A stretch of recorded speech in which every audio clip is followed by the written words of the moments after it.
Hello! Hello, I'm here. Hello. Hope everyone's having a good day. I know I am. Okay.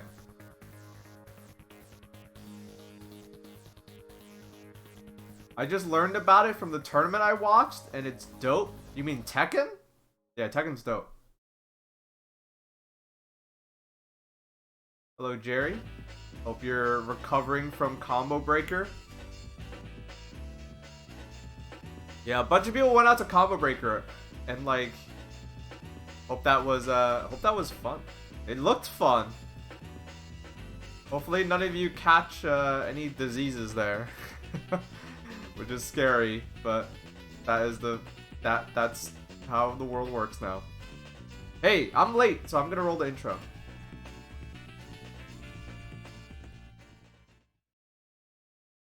Hey. Thank you for tuning in, thank you for watching, and thank you for having fun with us today. It means a whole lot to me, because this show isn't just for you, it's in part by you. It's thanks to your contributions, in all of its form, that I'm able to do all of this. So thank you. It is through your generosity and your support that the show keeps going, and I keep having fun with it. Big thanks. And for those of you who don't know what it's about, let me show you.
Hello! Welcome. It is 3:29 p.m. here on the East Coast of North America. It is... Oh, it's June! It's June, folks. It is June 3rd, 2022. New hair, or am I crazy? No. Same old regular hair. If anything, I want to avoid a haircut because I want to grow it out. I want long hair again. Cause I had long hair over the pandemic, and then salons and barbershops started opening up again. I was like, I don't know how to take. I got it cut short because I realized I didn't know how to take care of it. I think I know how to take care of it now, so I'm gonna grow it back out. Another attempt to grow out my hair. Anywho, I'm gonna look up the first day of summer. What is the first day of summer? Oh! The first day of summer is the 21st. Okay. So we have 18 days until the first day of summer. It's that close, folks. It's that close. Happy Pride Month. Yes! Happy Pride Month. Happy Pride Month. A lot of the crew are celebrating that. I just have to, like... I have to give all my friends $50 because unfortunately I am cis and I am straight. So I have to if I know you and you're not cis and you're not straight, I don't know, I'll give you one of these or something.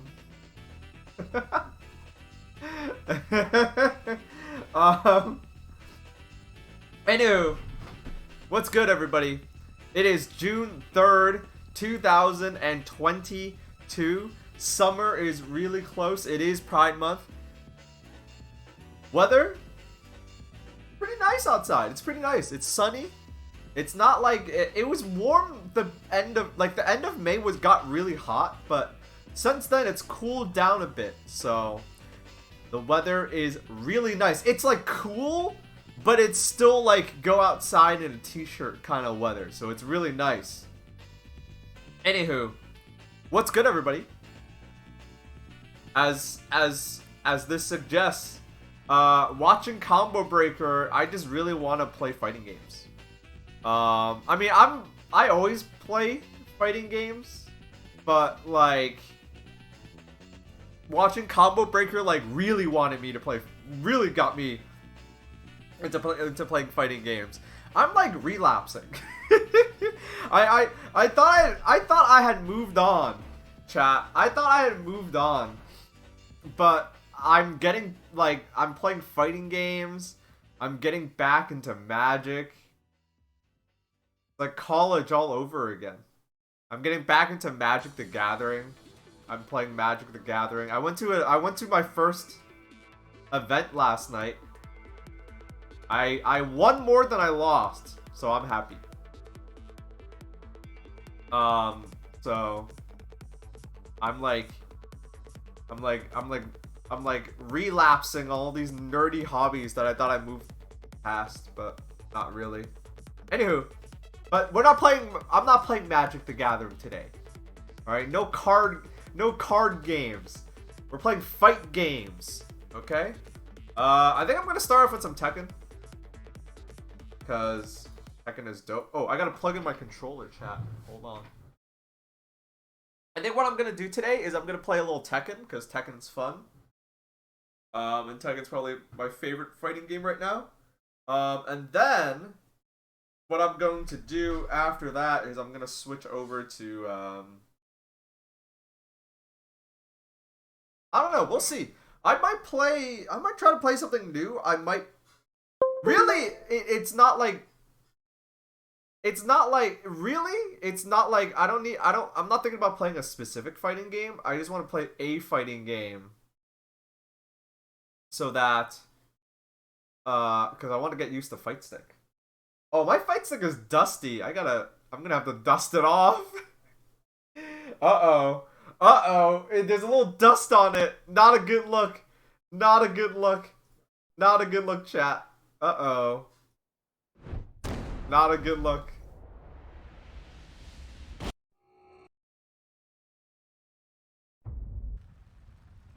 Hello, good thumbnail? What thumbnail? Baaulp, are you gonna be one of the built-in commentators for Street Fighter 6? Oh yeah! Street Fighter 6 happened.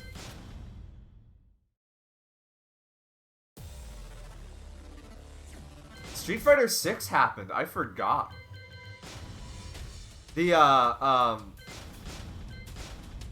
Well, it's not out, but it happened in the sense that, like, footage, they, like, released a trailer for it.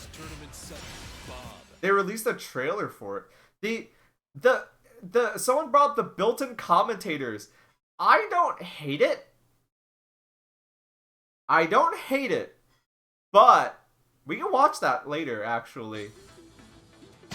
I don't hate it, but I was talking to this with Wayne last night, and the reason why I think it's weird, it's just their voice.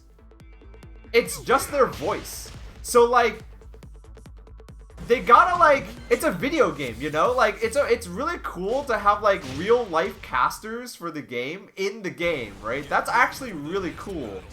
But what they should do, it feels like they literally just recorded their voice, cleaned it up, and put it in the game. They need to put, like, a filter over it. Not that they sound bad, you know what I mean? But it's like, they don't sound bad, but, like, put the filter that they put over, like, the Third Strike announcer in the game, you know? Or something.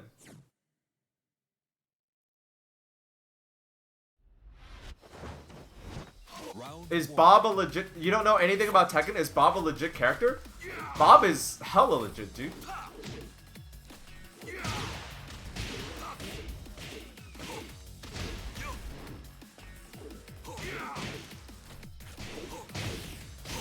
Does this look legit? Does that look legit? There are, like, even the joke... Tekken's one of those games where, like, even though the joke characters, like bears, are, like, pretty good. Oh. Oh, fuck. Oh! I misinput it. I wanted to roll there, but I was too slow.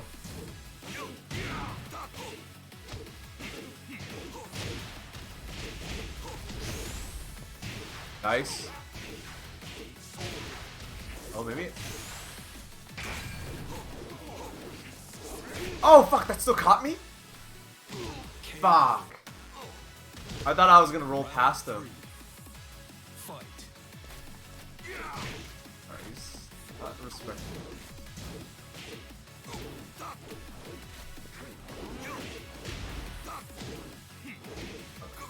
Oh, fuck.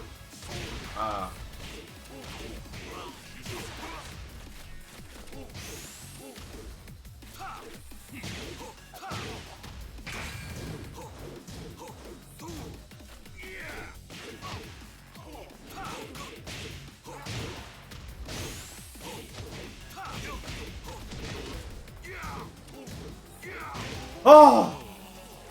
That was close. Round 4. Fight.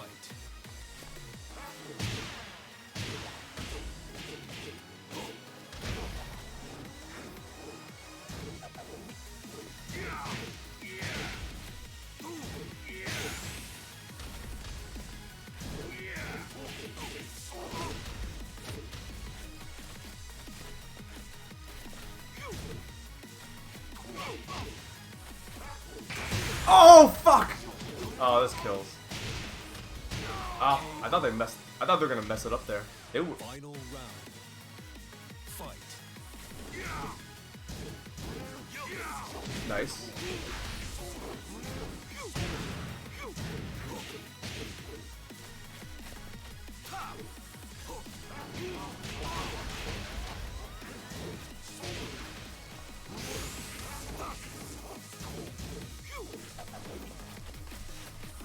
Oh! I thought that would connect.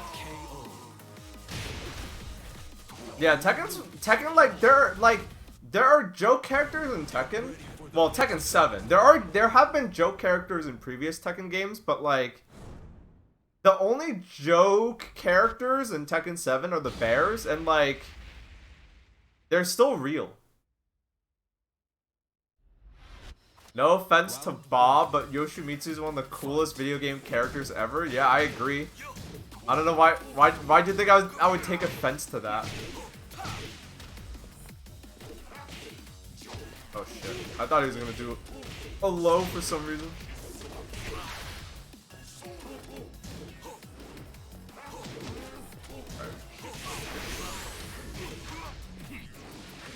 Ah, shit. Bob's in chat. His feelings might get hurt. Oh! Oh! Oh! Okay. Note to self, that tactic might not work on Yoshimitsu because of Flash.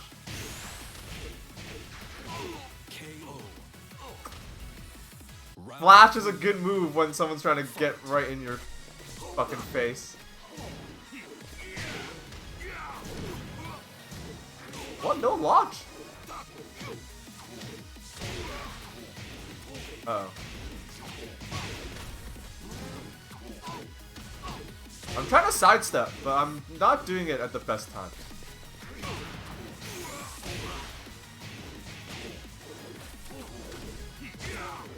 Whoa. Oh.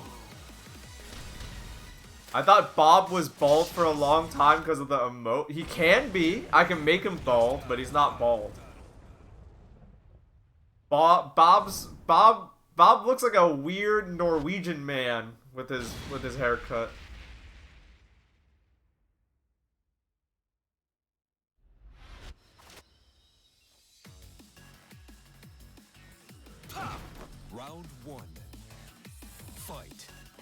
Do some customization. Default ass Bob looks boring.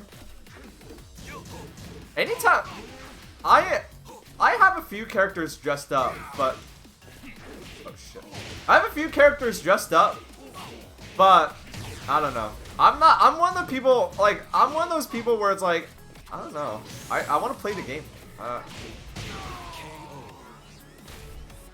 It is fun. I have done it before, but it's like, I don't know. I just want to play the game. I don't care how my character looks.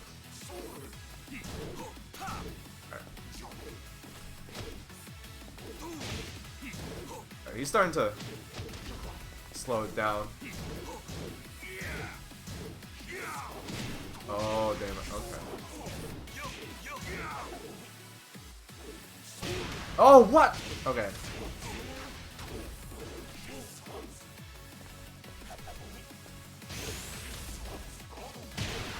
Oh, the range on that is so fucking good. Default color gang? You know what's funny? This isn't even Bob's default outfit in this game. They changed it. Oh, nice. They changed it. Yeah. This is like, he has a different look in Tekken 7.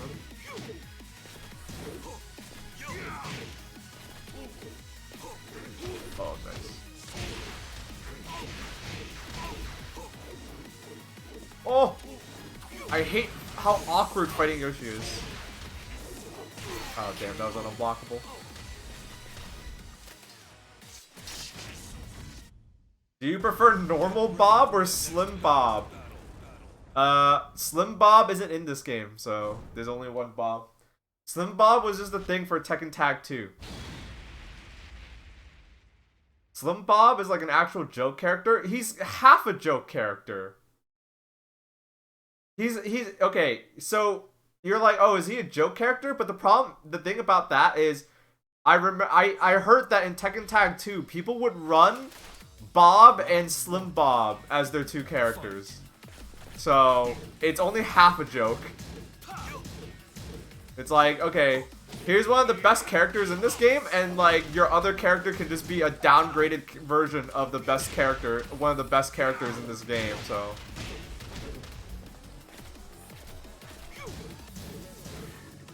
He wants to use Flash on. Oh!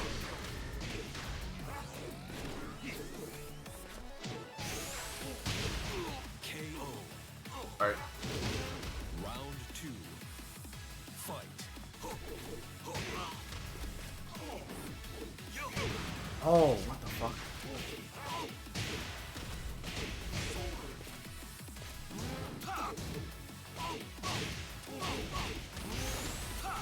Alright. Let me actually... Oh! I was... KO. Round 3. Alright. Fight. I want to actually focus. Because this guy's actually very good and he's giving me rematches.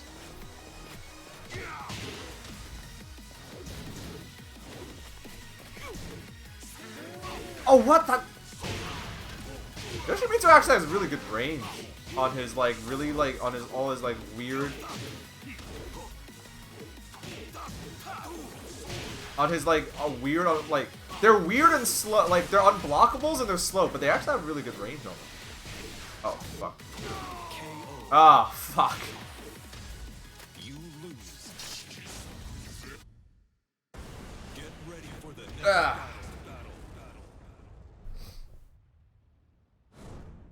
Tekken Tag 2 was one of the best Tekkens. See, what I heard is that what I heard from like people who used to play the older Tekken games is that like that was Tekken Tag 2 was good, but at the same time like people were intimidated to get into it because you have to learn 2 characters before you could really even play. He's just not using lows, so I gotta like I'm like trying to low parry lows that don't exist. That's my problem. I need to stop doing that. In fact, I should use more lows. Oh shit.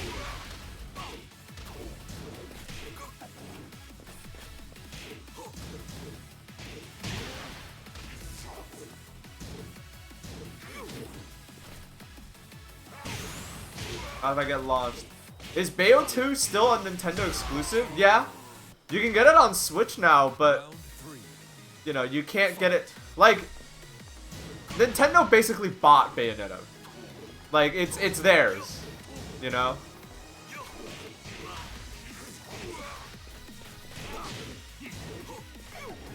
Nice. Oh, damn. Yoshimitsu can option select? I just realized Yoshimitsu can option select the fucking... The like... Uh-oh. Hail Mary.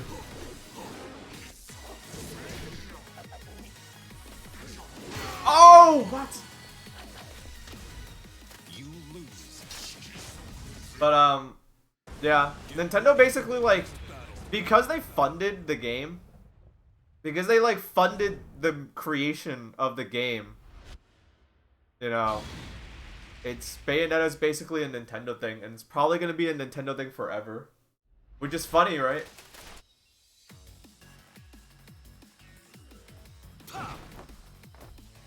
Round 1. Fight.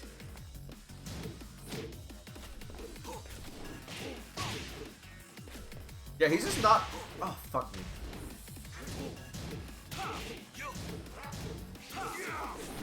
Oh, what?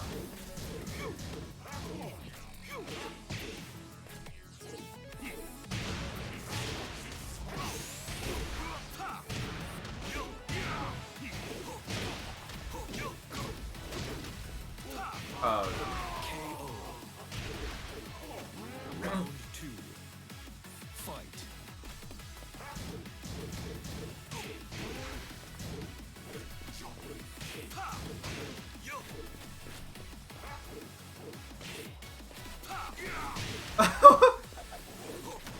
Oh, fuck.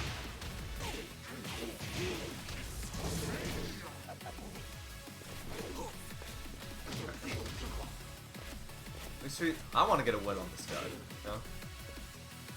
Shit.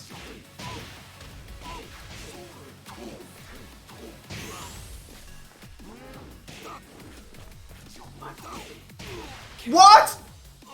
He could do that? Round 3. He can like jab into... maybe it's because I was up against the wall. I didn't know they could do that. Like, he just jabbed into Flash. That's a thing?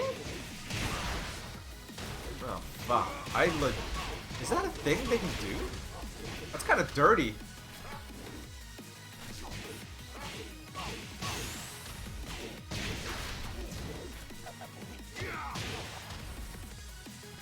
Oh.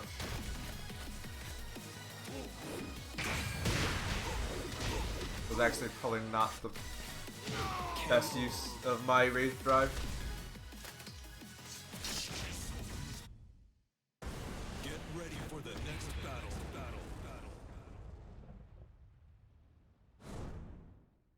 What are you guys talking about?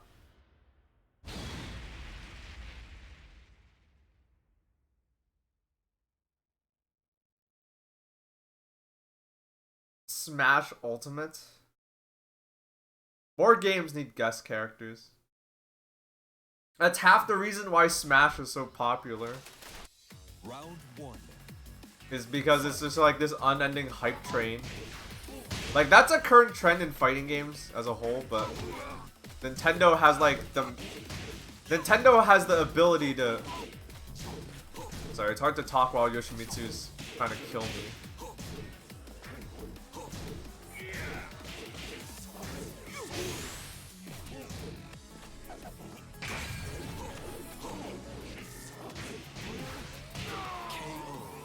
But yeah, Nintendo just has the money to just like Fight.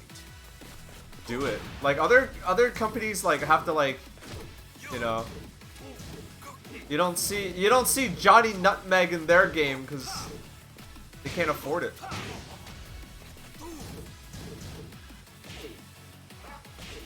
Alright, this person like barely uses lows.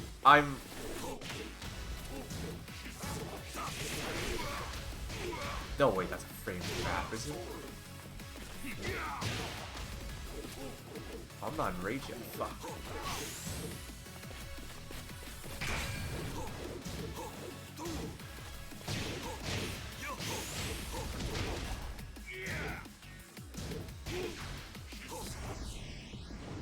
Oh! KO. Round 3. Fight. It didn't work. I had hope.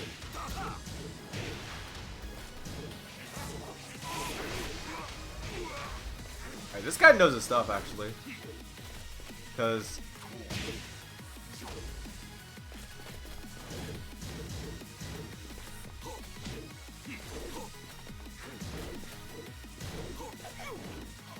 yeah, this guy knows the matchup super well now that I think about it.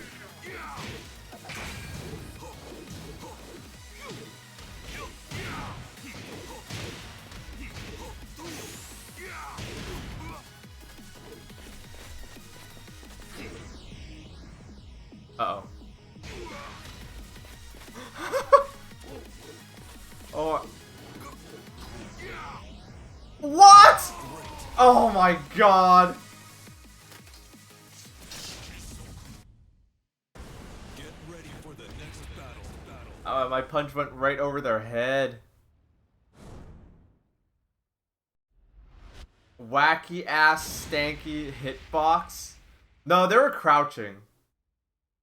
They were crouching. I think. They were doing like a low kick. Fight.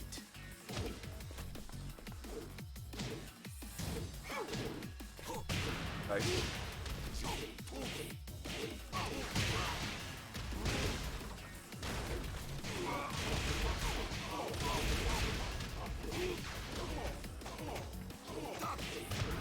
Stop that. Shit's scary.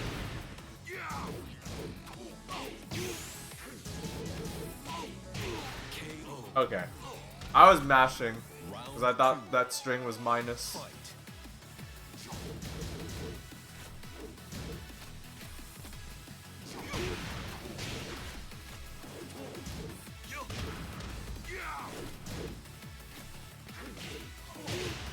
Oh.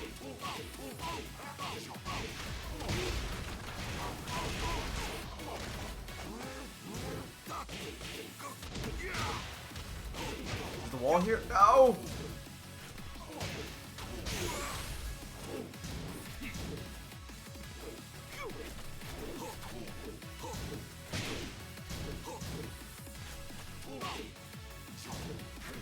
Oh, fuck me.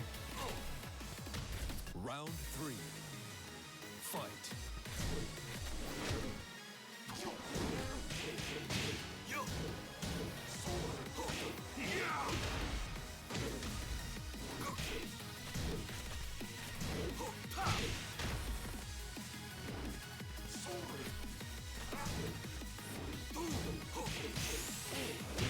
Perfect. Round 4. Fight.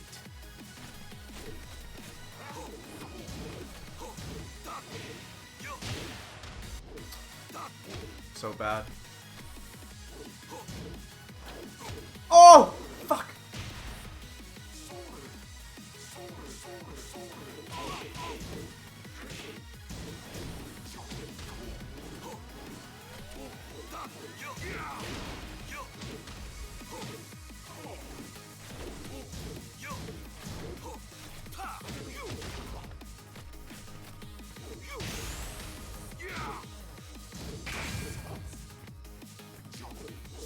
Oh, what? Oh, man.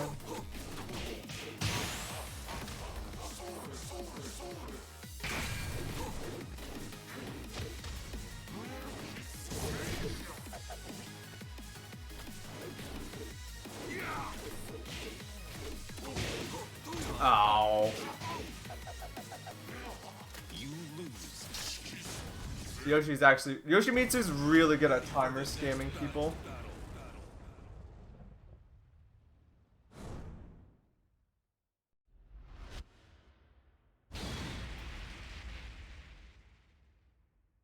I'm not a fan of this Yoshimitsu outfit. Why?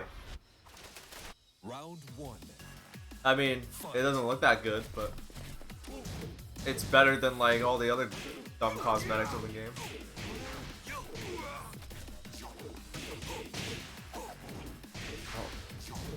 I was hoping that if he like spun after that this would catch.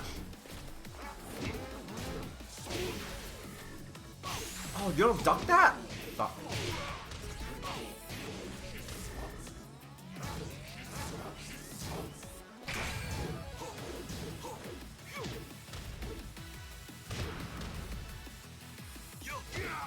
Oh god. Oh fuck.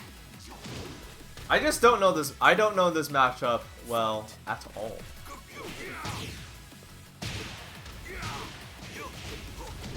I don't know this matchup well at all.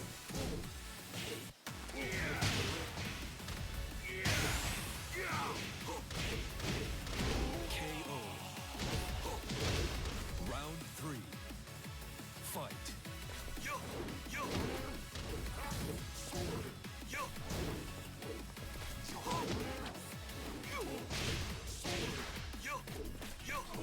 Fuck. Fuck. Did you just stay down? Perfect. Round 4. Fight.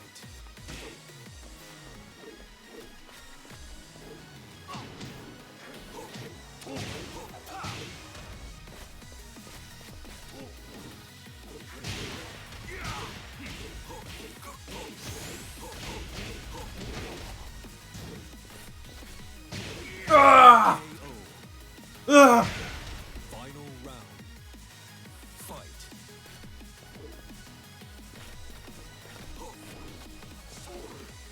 Oh, okay. They keep trying to spin, but like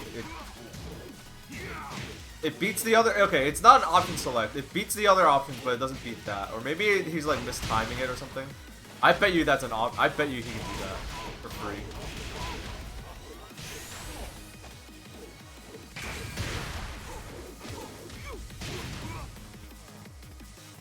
Oh, so it's close to the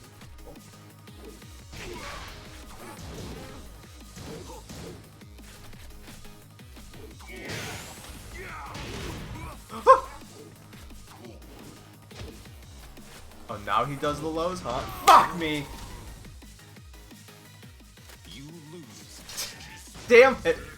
Hey, at least I know what this guy does. Alright, this guy only will do the lows if he's low on life. That's what trips me up. Like, he doesn't do anything. I should have. Okay. Well, now I know. Fucking love Bob's belly burster. I don't want to call it that, but yeah, I like that move too. Round 1. I've been on the internet for too long to want to call it that. Oh fuck.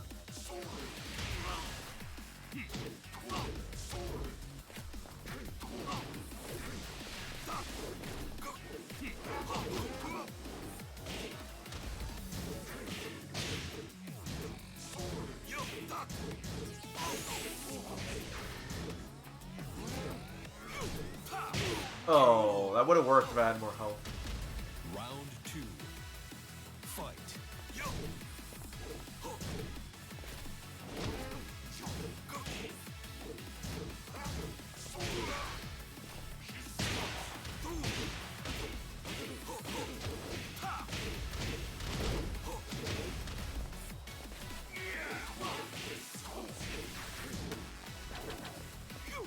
Oh.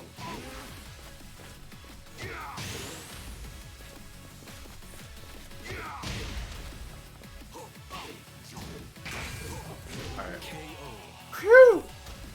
Baaulp, shouldn't you be wearing a bucket right now? Don't scare me like that. For a brief moment, I thought I forgot to change the stream title. Don't scare me like that. Oh, shit. Oh, I hate interacting with that stance because, like, you might mess up and, like, because its hurt box is, like, under him. So if you use a move that, like, if you use a mid, it's like a bad mid or something. And, like, you'll still get hit. KO. Round 4. Fight.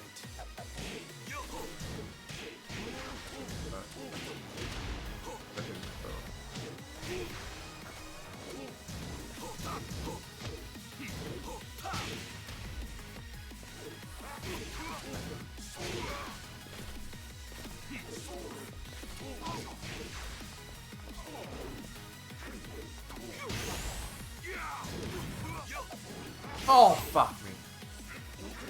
KO. You lose. I wonder what the move is actually called. It's probably called something like really dumb. Okay. Bob is a joke character, so he's like, aha, he's the fat guy, and all his moves are named after food. That's Bob's thing. So it's probably called like, I don't know, some dumb. Round 1. Yeah, meatball blaster or something. No one, Tekken is one of those games where like no one calls the move what it is, unless it's like a notable move. You know what I mean?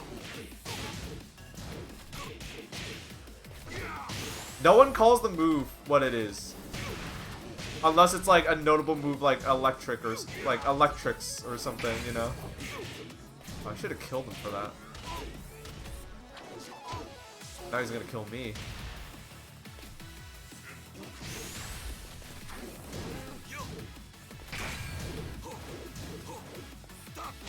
KO.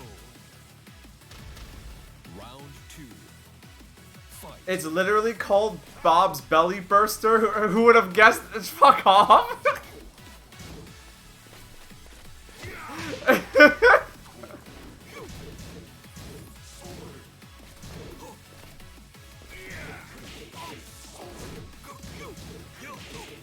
What? You don't get anything for blocking that?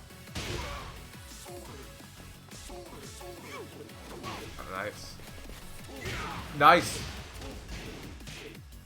Isn't it Giga Jacker? That doesn't sound like one of Bob's moves.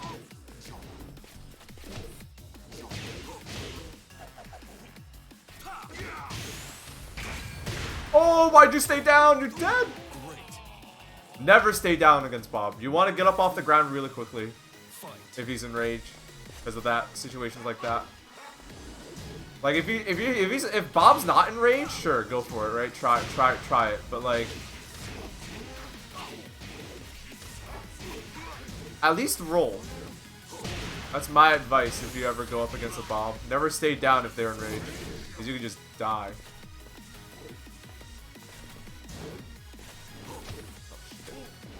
Oh, what? I thought that was a whiff. I thought I could punish.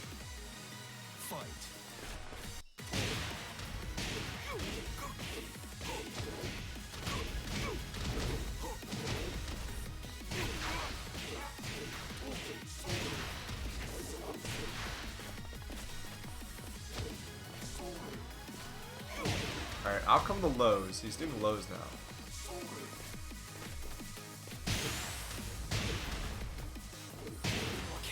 Alright, you can't do it twice. Can't do it twice against me. I'm not that I'm not great, but I'm not that bad. Alright.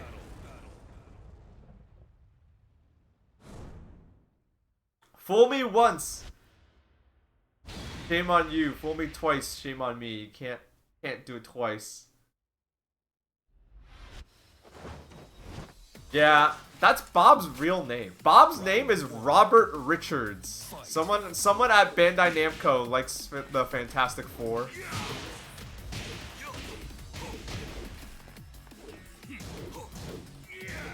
Oh, that didn't work.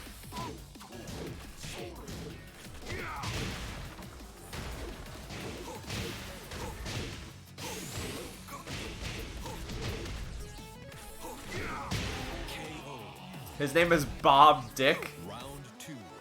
No, it's Robert Richards.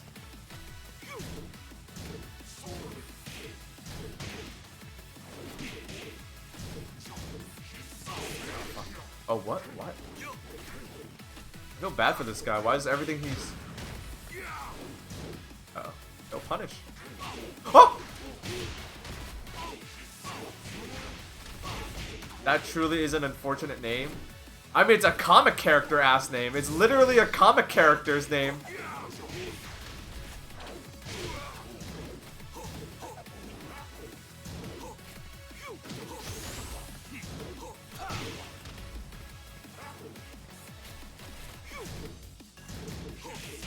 KO. Round 3. Fight. Oh, I forgot to set auto mod back to level 1. I'll do that. Nah, I'll do that later. Well, it might not take effect until the end of the stream. I'm not May's over, so my auto mod settings can go back to normal. Oh, what? We side switched, and I was trying to hold a different direction. I just ate that. Oh man. Alright. What? I didn't launch. No launch. No launch.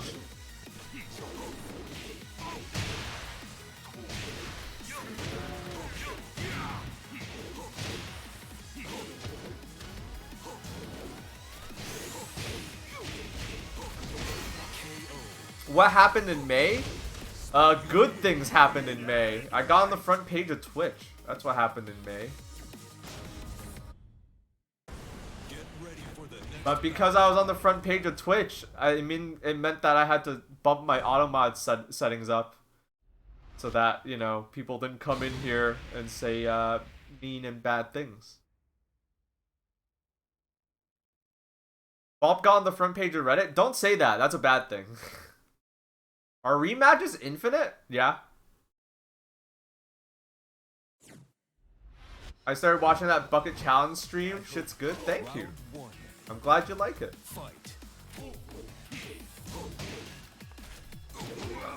Oh my god.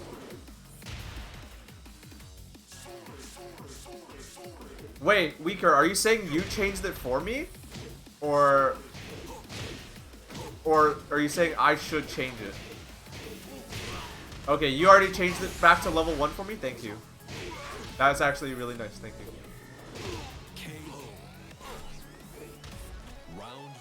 The, oh, but, oh, nice! American combos.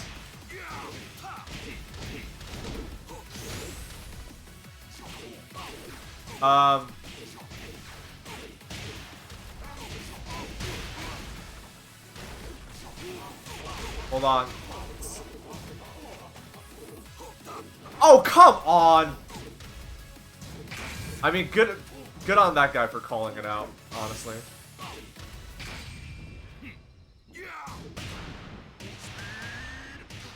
Real glad I had the chance to see you blow up lovingly during May. Long time watcher, but first time I had the chance to be there live for multiple days. Aw, thank you, Detective Rocco. That means a lot to me, thank you. Oh, no flash there? What happened?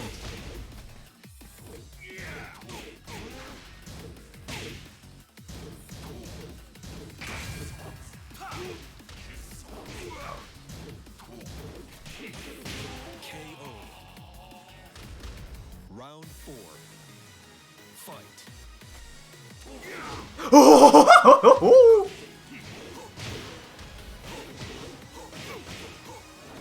Ah, the wall got a little weird, but that was dope.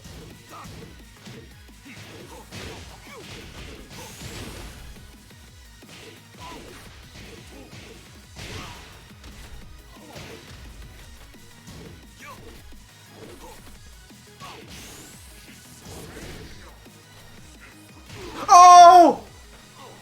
I was a deer in headlights for that. I didn't think he'd do that.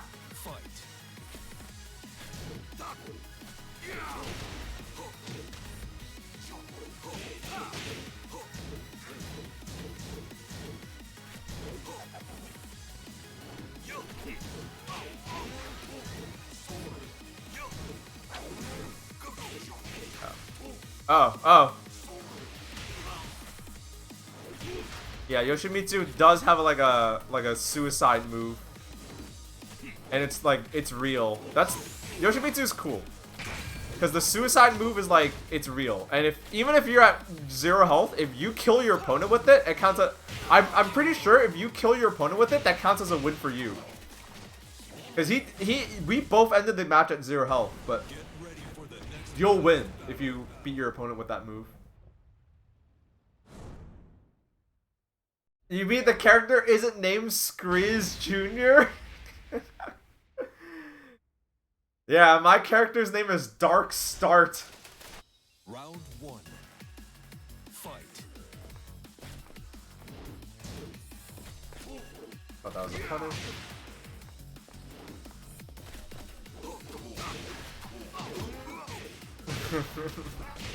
How much damage does it do to himself? It does a lot. It does a lot, but it's like a fast unblockable, but like, it does a lot of damage to you and them. Uh-oh. Uh-oh, my phone's also ringing.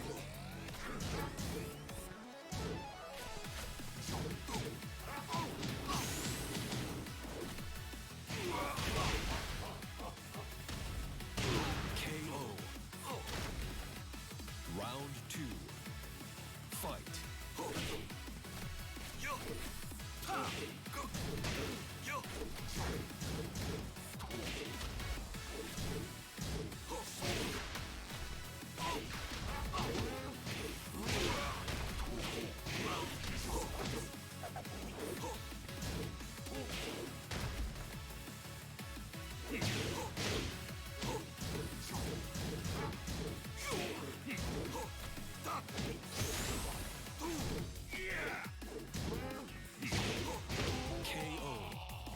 Sorry about that, my phone was ringing. The caller ID said... okay. I have a home, like, house phone still. Don't ask me why my family has that. But we have caller ID on it. You know what it said? It said American Ramp. It was probably just a scam call, but like, American Ramp. What's that? What is ramp short for? Is that cutting something off?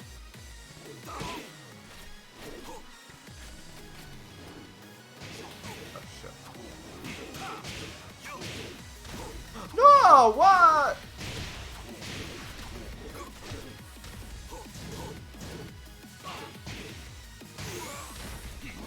Oh, nice. Oh, what? I thought that was sponsored. I thought that was punishable. Like if they whiff on that. Are you gonna fight more people? I want to see more characters. That's true. We've been fighting this person for a while. I do like the deathmatch people because I do like the deathmatch people because like so a lot of people when they play fighting games, if they lose, they'll like move on. But like if you lose in a when you like if you want to get better, you gotta like fight the people that can beat you, you know? You gotta like learn to adapt. Oh, what? I thought that was... No, wait, no.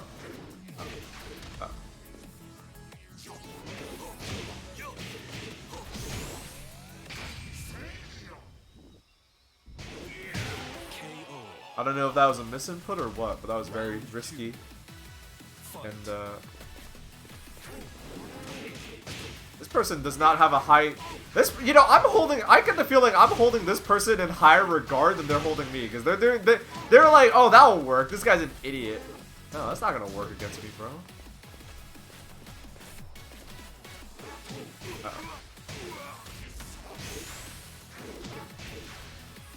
Oh, fuck. Round 3. Fight.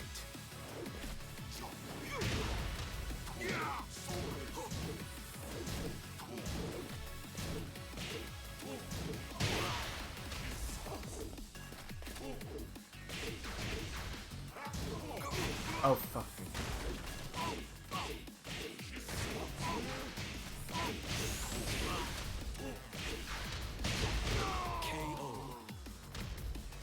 The lean breath? Yeah. Fight.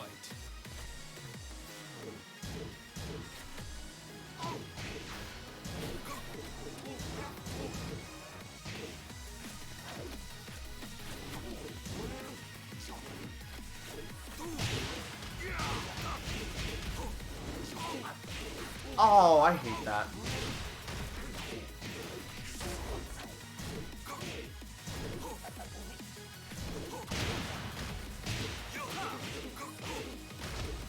Almost dropped that.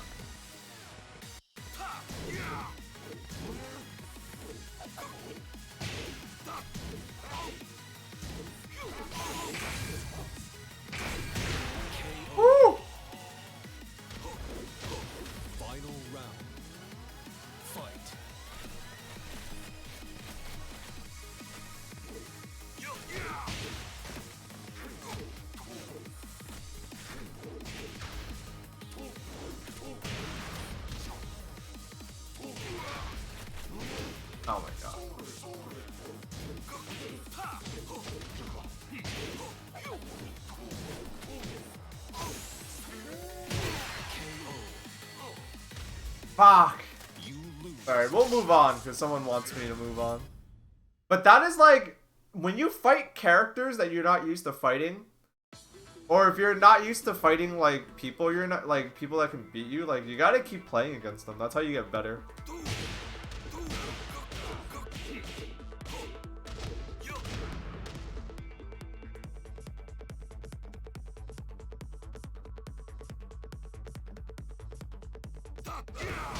New challenger. I wonder if this is the same person. They really named this motherfucker Paul? Yes. Tekken names are not... Tekken names are not, what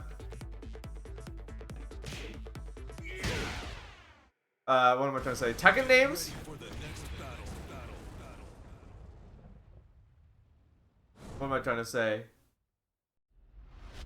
Yeah, like there's, like, this character. Their name is Nina. That's it. Nina Williams. Tekken is weird because they have, like, weird, like, not weird, normal names. Just Bob versus Nina. The Jar Jar Bink avatar. It's Jar Jar Binks. Get it right. Round 1. Most Tekken characters have the same name as your middle school homeroom. Yeah. Yeah, honestly. Yeah, honestly, yeah. That's a good way to describe it. What's the plan here, lady?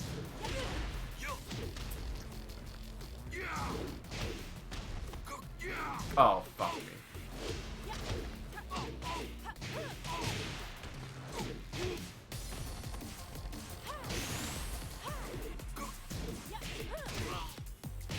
KO. Round 2. Fight.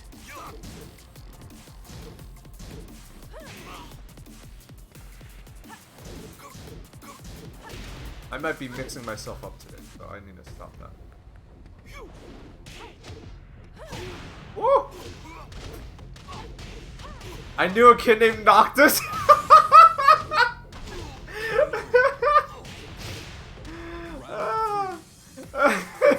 That caught me off guard. I like that joke.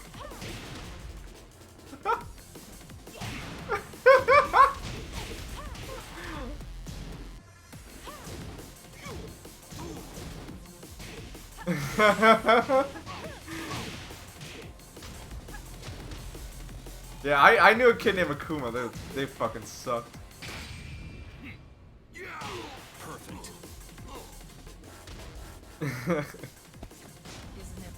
I'd be afraid of a kid named Geese Howard. For the next battle.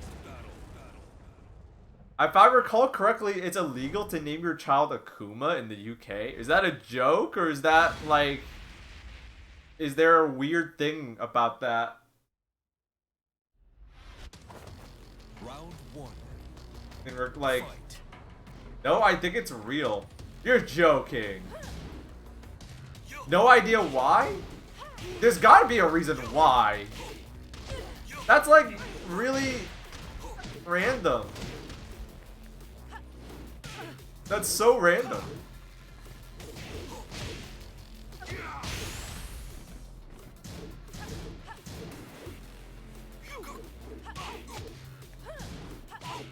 Oh, right. Like, that's so random, but like... I know, like... sorry.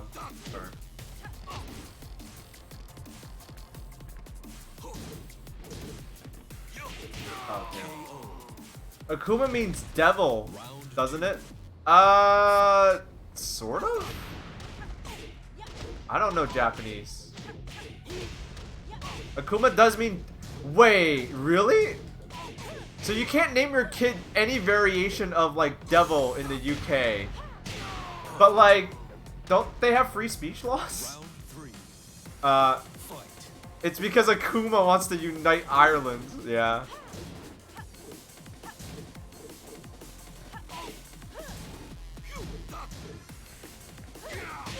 Yeah, it's okay. Okay, you can't call your kid Akuma in Japan. That? Okay.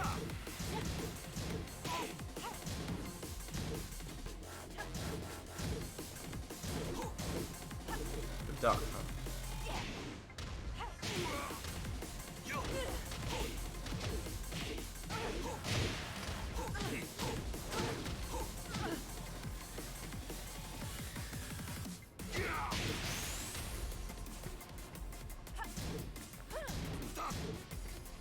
Oh, fuck me. We had the same idea. I wanted to do forward forward 2 and they just like didn't move. Maybe they were reacting to me moving forward. Get ready for the next battle.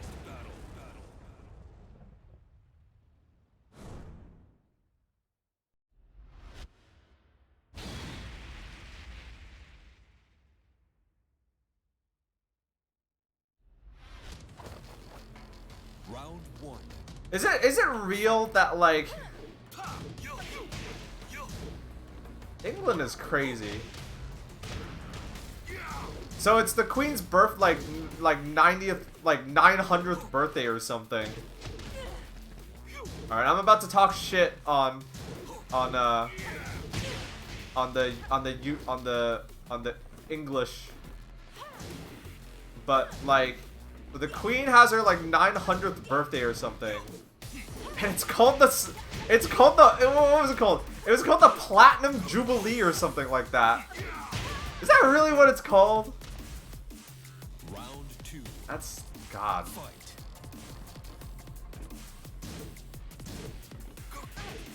Oh, that's too far away.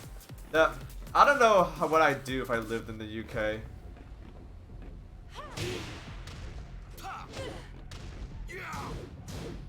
I would definitely be worse at Tekken. Hi-oh!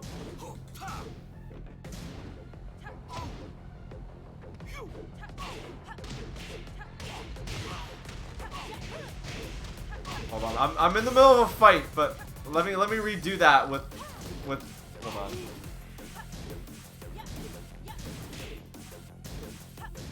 Lady, chill. Chill, lady. Round 3. Fight. Hold on.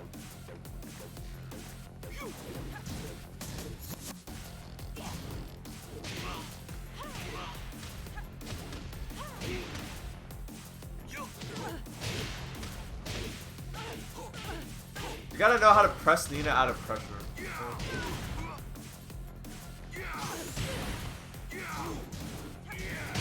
KO.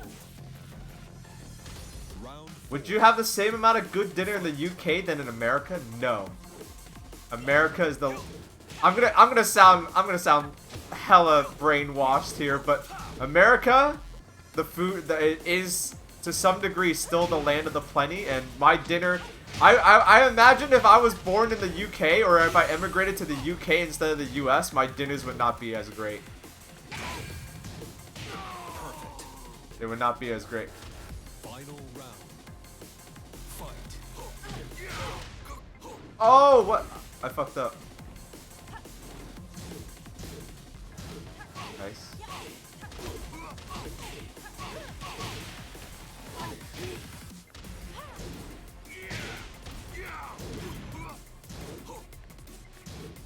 Nice!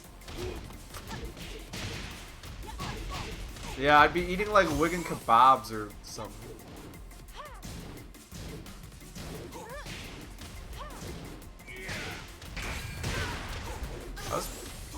Maybe I shouldn't have done that. Yeah. I punted that. Let me go ahead and retell that joke now that I have my soundboard up. I know one thing's for certain. If you watched Combo Break, you know, from watching Combo Breaker, I know that if I was in England, I'd be way worse at Tekken. Hi-oh!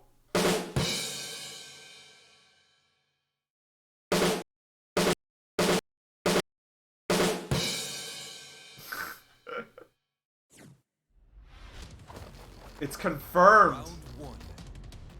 Fight. What was I gonna say?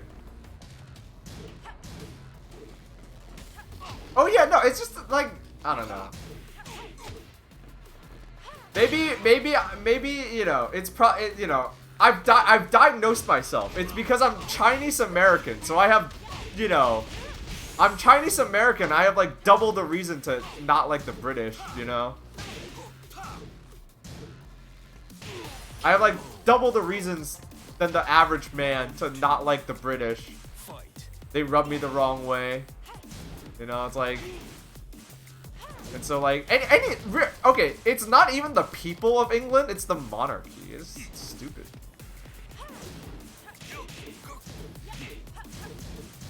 You know? Yo! Welcome, Raiders. We're playing Tekken 7. I'm getting my butt kicked right now. Hello, welcome. Hope you were enjoying the card games. Now we're gonna watch the fighting games. Alright, I need to make a comeback now. Oh.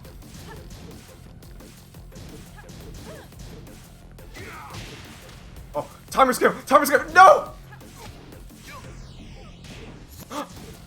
Yes! Yes! Yes! Wait, Baaulp, do you know Amy? Yeah! Well, I met her. And she's cool. And I watch her stream sometimes because I also play Magic. Oh god. I gotta... Yes! Oh, I'm still not... Sorry, this is actually getting heated. I gotta focus.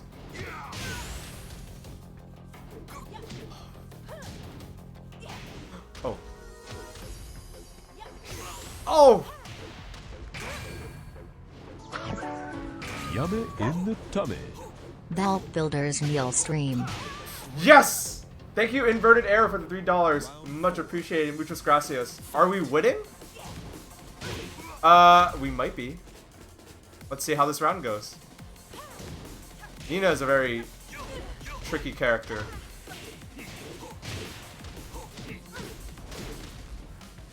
Oh, not like that. Not like that. Oh! That was really good on them. Because they ran up and then they just stopped. So I thought they were going to hit... I thought they were going to hit a button.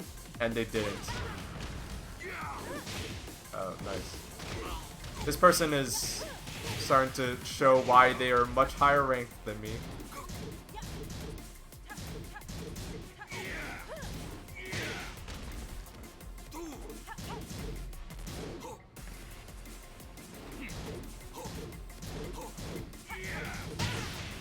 I gotta make this hurt.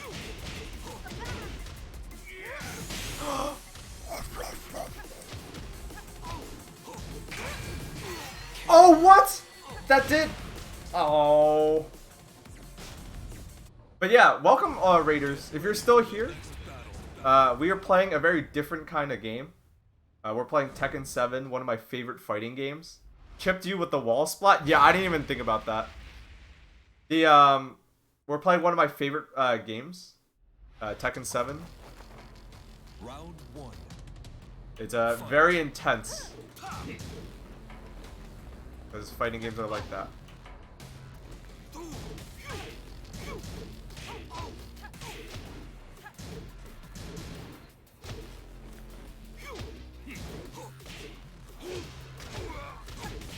Thank you, Inverted Arrow, for the 200 bits. Which country makes the best meatballs?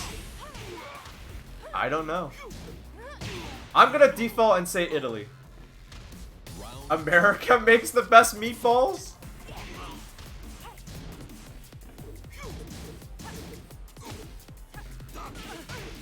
Controversial opinion, but the content of your meatball matters less than the sauce. You're eating meatballs for the sauce. Let's be real.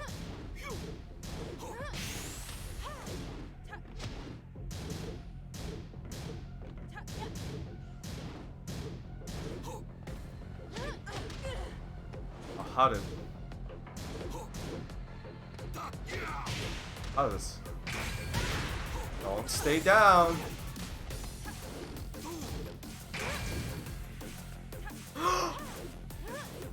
I thought they were gonna go for a low.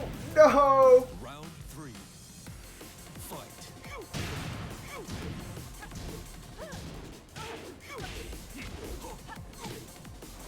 I messed up.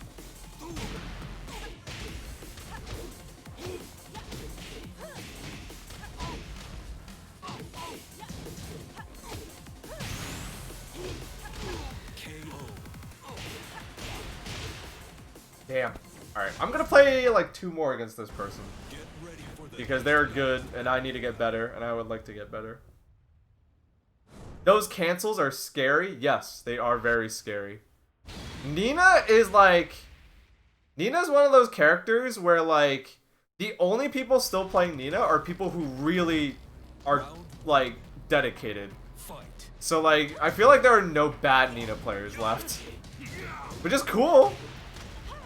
Makes it feel like you're a part of, like, something. I don't know. Okay. Okay, they're gonna duck that every time. So I need to be way more careful. Baaulp currently #1 Tekken 7 stream. Am I? Thank you for the 500 bits, inverted arrow.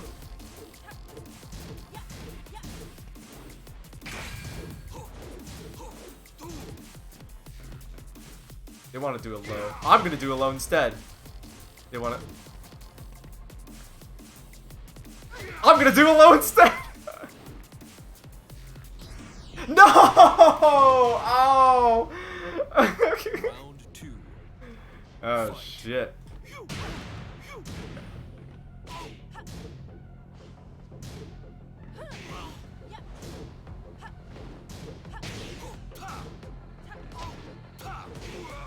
Ooh. Why is chat talking about horse meat?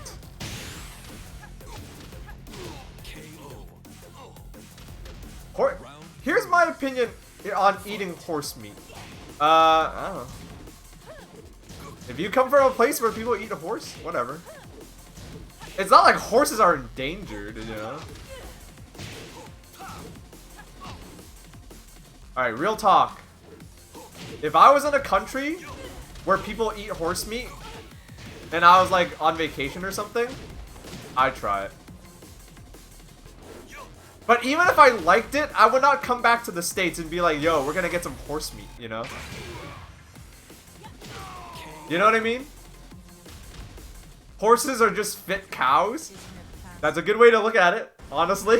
Ready for the next battle.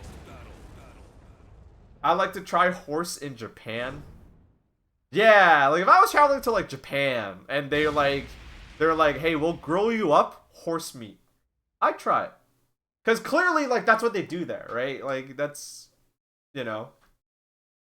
But I would not, like, you know, even if I liked it, I would not come back home and be like, yo, we're gonna get some horse meat. Round 1. I would not, like, seek it out. You know, in terms of, like, all the bad food-related bad things you can do in life, like, eating horse meat is probably not that bad. You know? Like, I would rather eat a horse than eat a shark. I'd rather eat a horse than, like, I don't know, eat an animal that's, like, actually not domesticated. Oh! Round 2. Fight.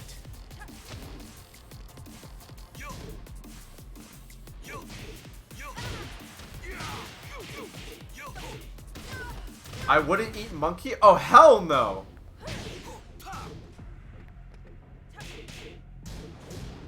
Yeah, like, in terms of, like, food, like, horses are domesticated. Like, we domesticated them. They're on farms with all the other farm animals. Like, it's not that, you know, it's like, it's not that bad. You know what I mean? Why did I even try that? Why did I even try that? Round 3. Why'd I even try that? But I am,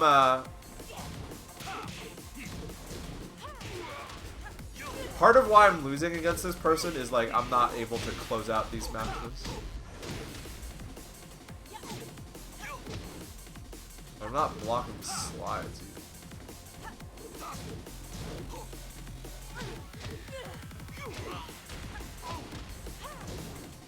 That being said, though, it's kind of crazy how many of these, like, small interactions Nina wins against you. No wonder you're losing. Their name is Mr. Cool. You were doomed from the start. Get ready for the next battle. Oh. I heard the story. So in LA, there was this sushi spot. This is a story I heard, but it's real. It's a real story. There was this sushi place in LA. You know, of course it's in LA. That was like super secretive, right? This was like, I think this was like 2010 or something like that, or something. I don't remember, but it was like a super secret sushi place, and they're like, it's like super expensive, right? So it's like they're like, you know, you pay X $100 per plate per person. Or it was like, no, it was like in the thousands. It was insane, right? Like, you had to be rich to go there, right? And like, you know, you have to pay like 1,000 X, dollars for like a part for like 2, 3, 4 people to go, right? Anyway, but they were also super secretive, and like, you know, the way they advertised it was like, you know, you show up, you pay, and you eat whatever we give you, you know? It's one of those places, which is like pretty common. It's pretty common for sushi places, right? Like, especially like really nice, authentic sushi places. Like, you don't necessarily get to pick what you eat. You right? Like, it's whatever the sushi chef wants to make, right? It's one of those kind of experiences. So it's like, they're like, listen, it's this, you know, this is what we're gonna have. No, you know, this is what we're gonna have, you know, available, and you know, you just show up and you eat. But they were like super secretive. Like, they would not tell people, like, oh, what is it today? Like, they were super secretive. Like, they kept everything hush hush.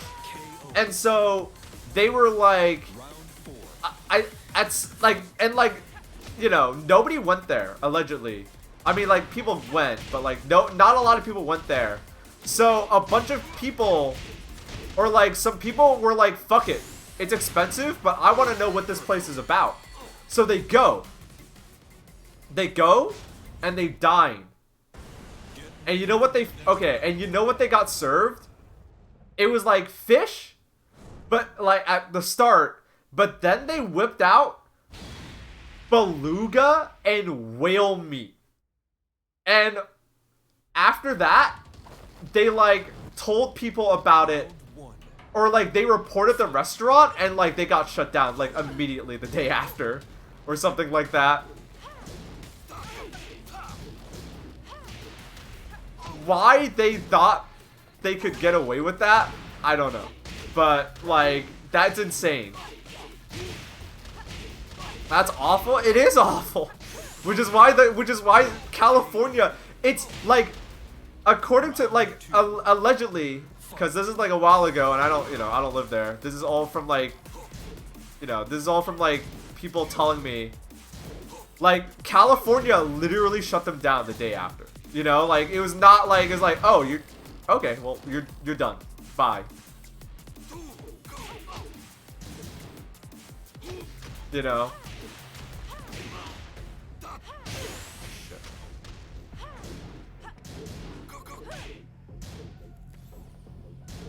Nice. How'd they get whale and beluga meat? They probably got it shipped.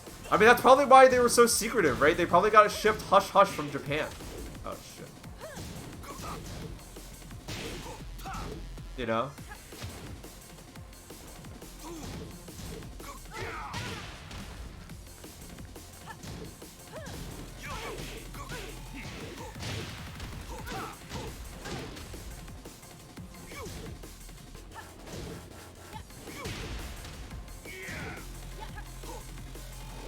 But that gives me a side switch though.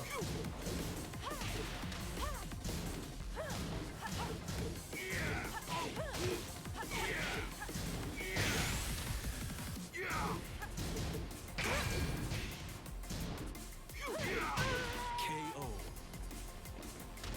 Round 4. I want to know how the restaurant goers knew it was whale. They probably got told like, yo, check it out. You guys paid it like $2,000. Now you get to eat whale meat. You know? Like, they told you if you went in, but like, you know?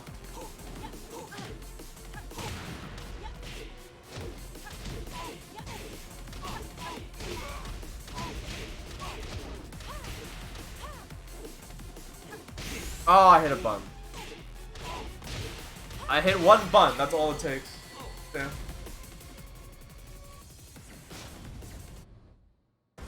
Get ready for the next battle.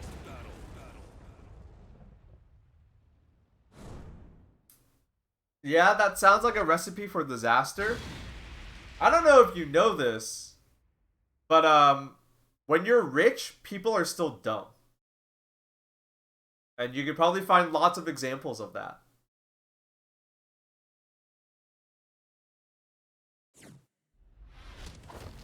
Round 1. Fight. Oh, fuck. Alright, this is my last match against this person, because I just want to move on, but I do want to play against this person because they're rematching me and they're very good. And I need to get better. Perfect. Round 2. Fight.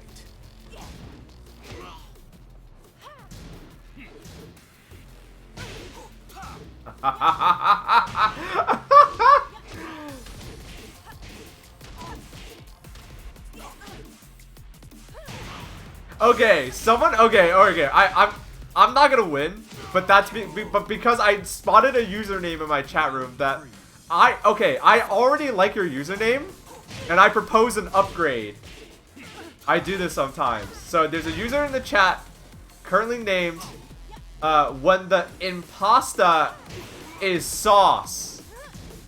Honestly, not a bad username. My messed up brain read it as whippets in the pasta sauce. And I think that's a good upgrade.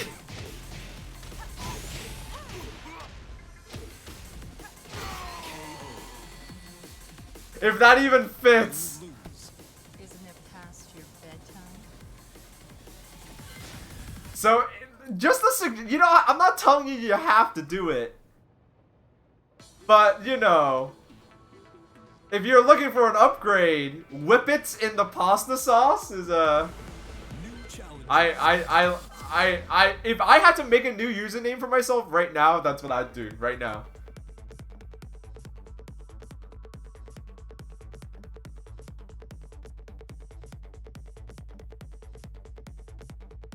Probably won't be allowed with new Twitch rules.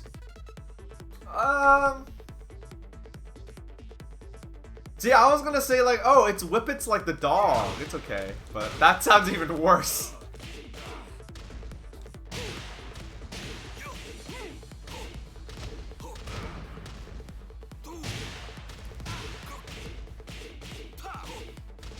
Baaulp, upgrade my username? Swamp Youth? See, here's the thing. Most of your usernames are just fine, but every once in a while, when I read a username, inspiration strikes. You know, your username is fine.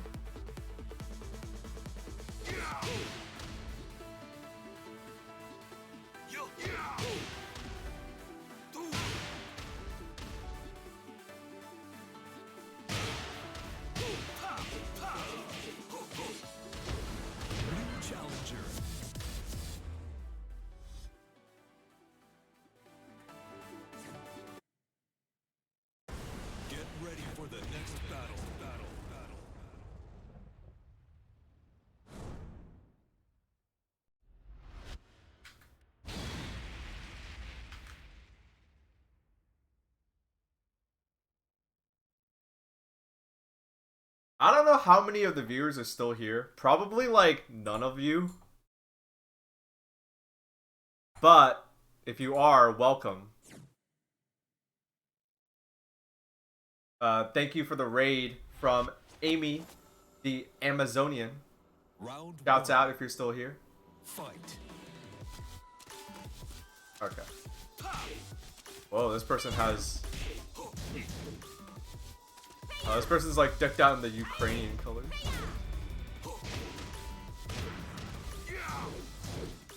Alright, this one's gonna be a much fairer fight.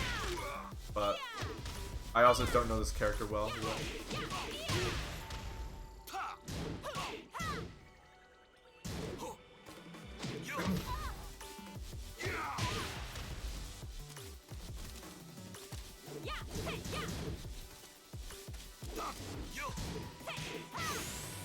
Very stiff person so far.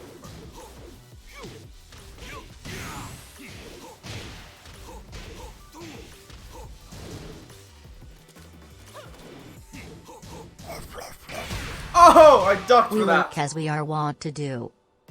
Thank you, Commodore Perry GG. Thank you for the 420 bits. Much appreciated.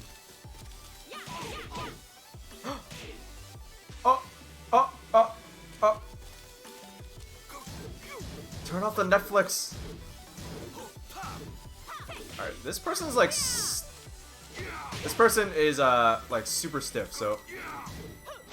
Oh, that'll work. Thank you, Inverted Arrow, for the bits. They say, go Ukraine.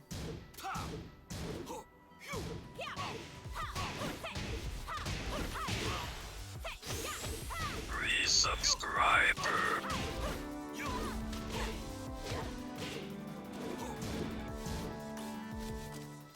Ah damn. Yo, thank you, Narwix, for the resub. Thank you for the 7 months of support. They know their punishment? Yeah, they do. We gotta get scrubby with it. Nah, not really. Round Thank you, Narwix, for the resub. Woo! fight. Got high the other day and ate 10 packs of gummy fruit snacks. Got so sick. Damn, that's intense.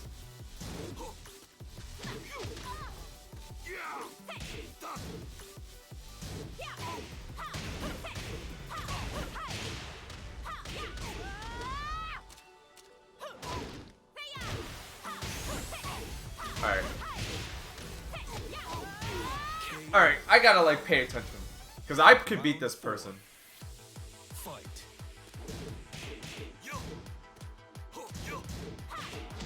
They do know their punishment, though.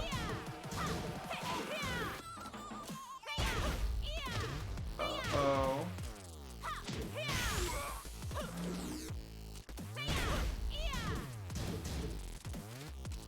Oh.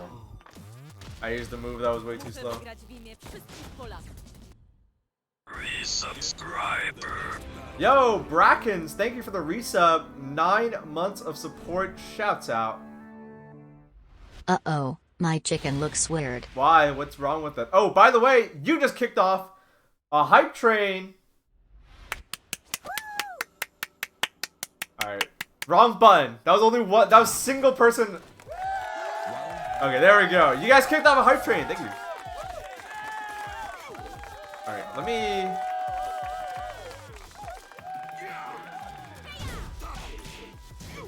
Gift subs. Yo, Sarkanoff giving out 10 gift subs. Much appreciated.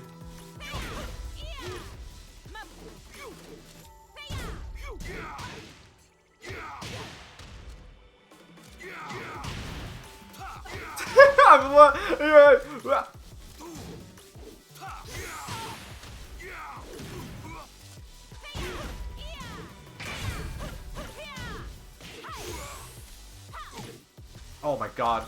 This person's connection is not good.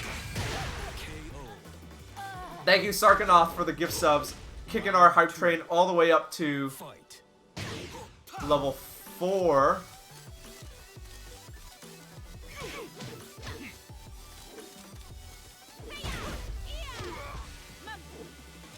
Alright, I don't know. They're not like changing their options, so I'm going to. I think I can win.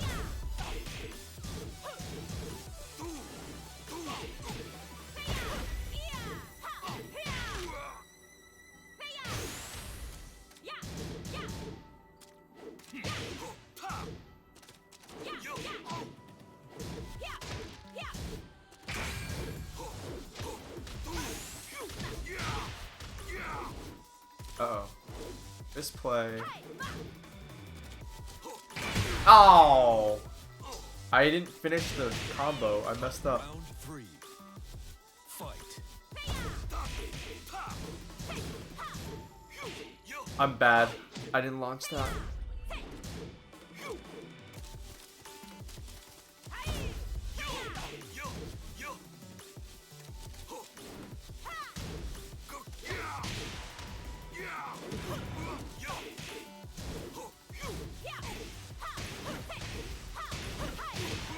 This guy's connection is very weird though. It's like good and then bad. They might be playing, they might be like a college student or something.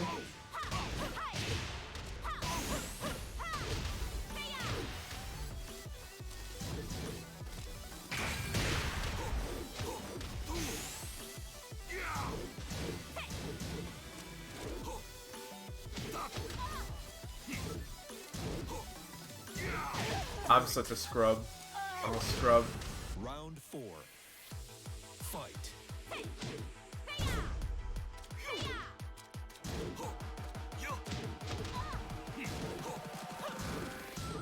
What?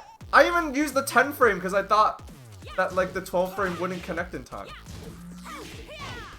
Is there a hop kick not minus 12?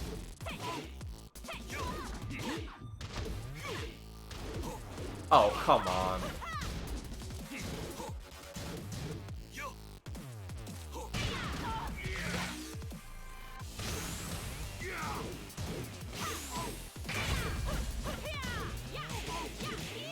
Oh my god.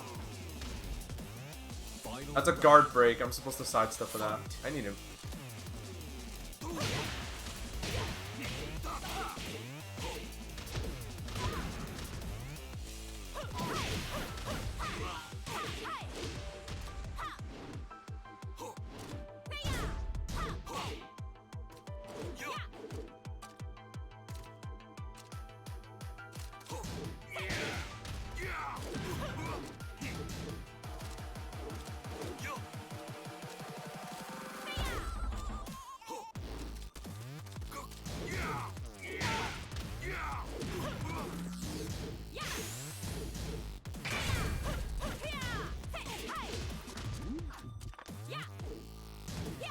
Oh, why am I so... Like, I just had to do something stupid. Oh, but they don't want to win. But they didn't want to win! Ah, alright. I'll take it. I'll take it. I'll take it. I'll take it. I'll take it. I thought I lost, but they handed it back to me. That was so close. They were supposed to win, but they handed it back to me. They did like something weird. I don't even. My brain has already moved on. I don't know what they did wrong. But they let me low parry them, so.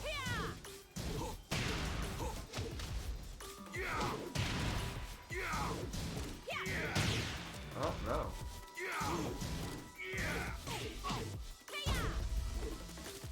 Thank you guys for the hype train, by the way.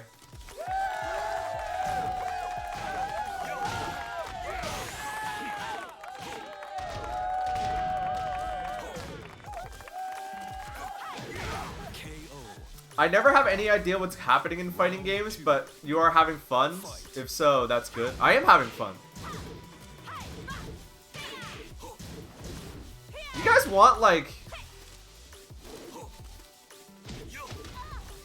That gives me a good idea. Oh, the call out. That gives me a good idea. Do you guys want to learn about fighting games? Because the thing about fighting games is that they're so dope, right? But, like, you're not wrong in that they are a very, like, impenetrable... Oh, shit. They're a very impenetrable, like...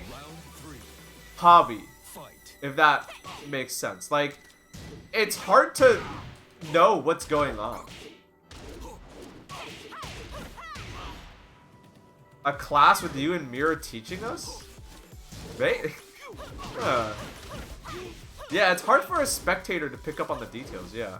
Like, a lot of, like, okay, a lot of fighting game players are, like, scratching their heads. Oh, I messed up.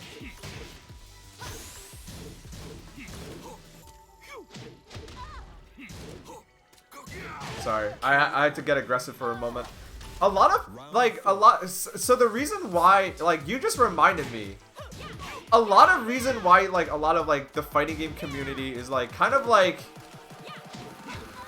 they're a little, like, I will call it sad. They're sad because they're, you know, nowadays we have, like, these big esport games. And, like, I don't think anyone in the FGC wants their game to, like, blow up and become, like, this crazy, like, billion-dollar industry dominated by, like, tech giants and, you know.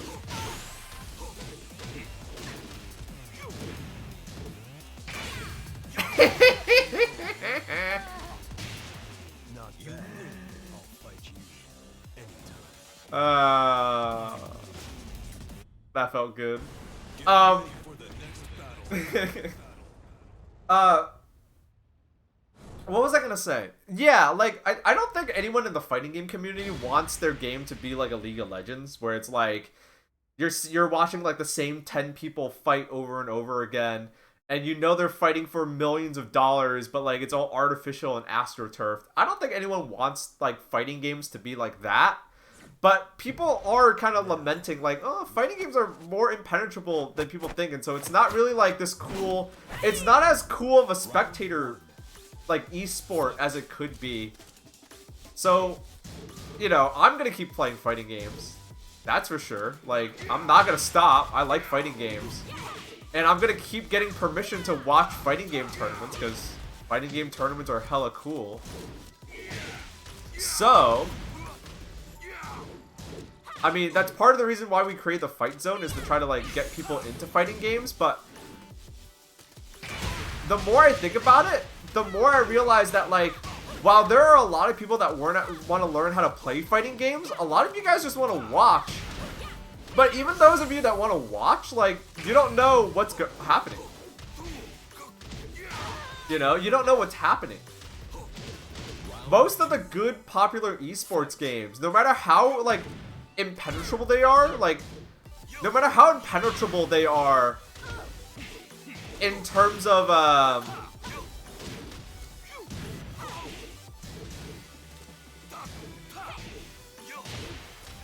no matter how impenetrable they are in terms of, like, how to play, they're very easy to watch. Like, MOBAs are really hard to play, but they're easy to watch. Right? Because you can tell, like, oh, this person went into this lane and ganked them. Right? So it's like...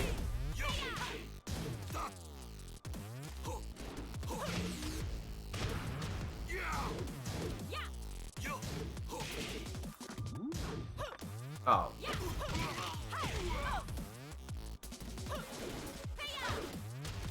I see two people beating each other up, and that's all that matters? It's not like real life fighting. That's the thing.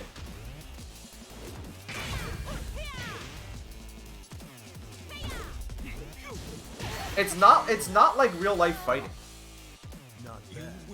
You know, like, in a real life fight, I think the spectators can actually see pretty clearly what's going on. But, like, in fighting games, in some ways it's easier, right? Because there's a health bar and you can see one person is, like, punching the other guy.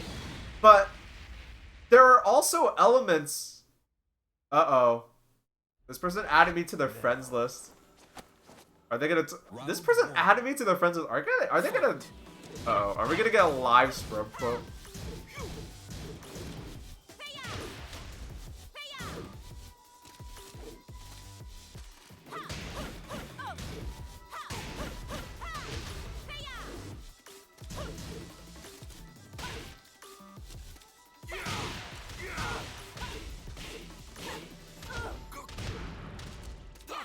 Oh!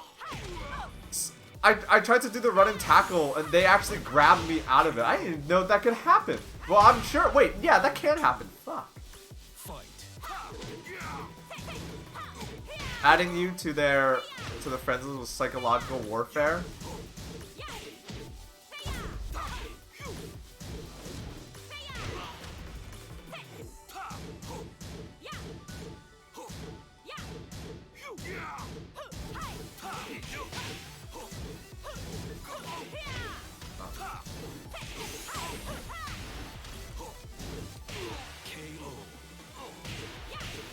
Like, they're like, the thing that like,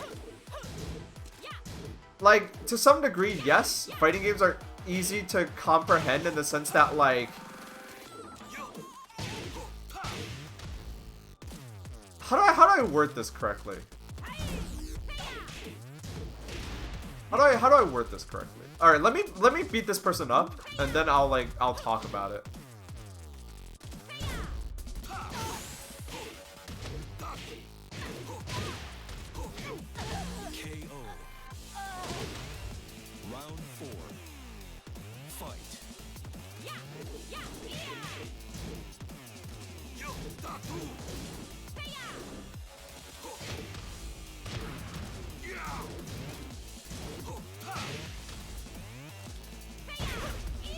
Fuck.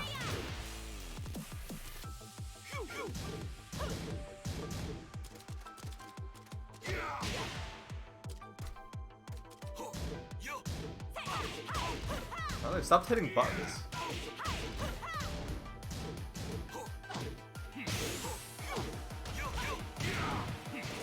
But if they're gonna go back to being stiff, I can take advantage of that. Final round. Fight.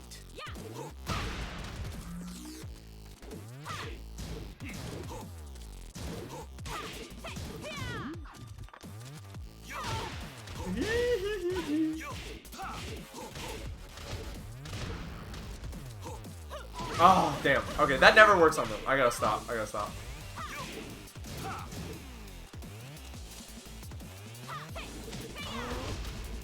They whiffed, but they fucking finished the string, so they went under the fucking high. Oh. Oh, I just killed myself. That's gonna kill. Damn.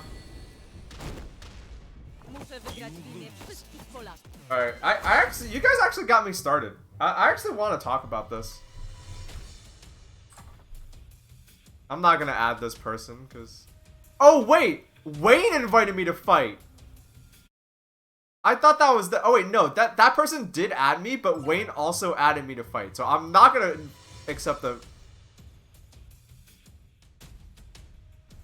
Yo!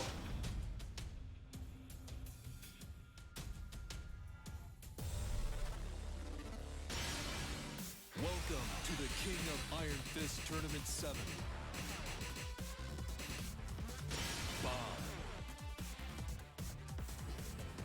I'm on my Steam Deck? Oh shit, is it gonna like run well on your Steam Deck? Prepared to...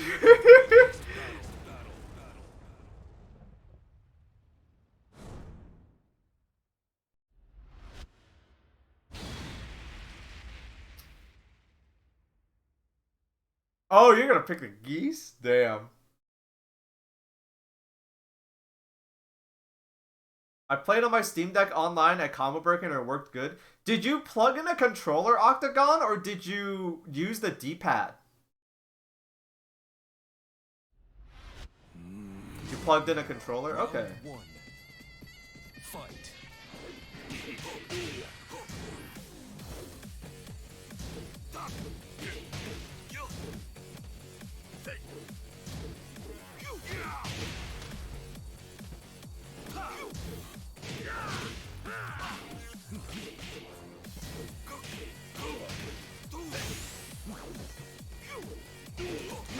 KO. Like hell, I'm gonna play pad on Tekken. Fight.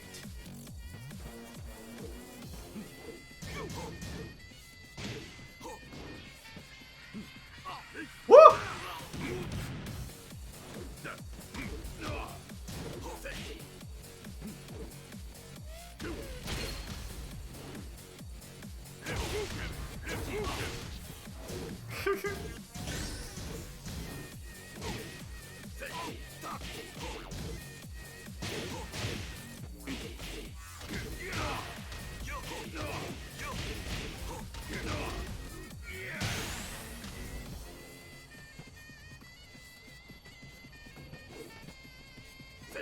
Oh, you got me! Round 3. Fight.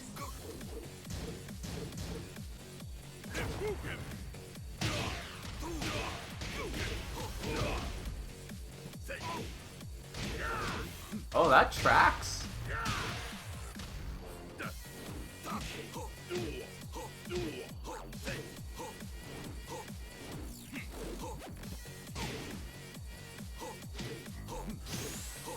KO.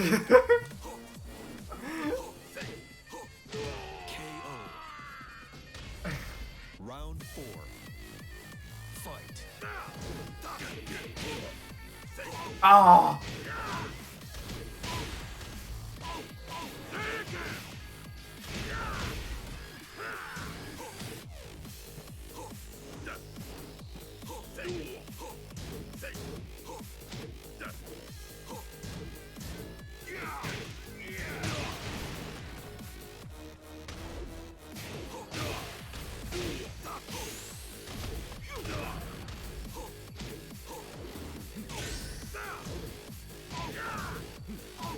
Uh-oh.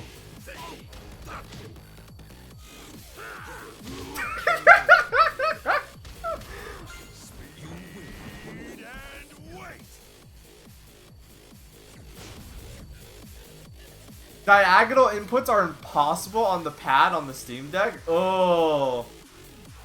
I'm in the bathtub. Don't drop your controller. Or don't drop your Steam Deck in the bathtub, Wayne. Get ready for the next battle. Damn.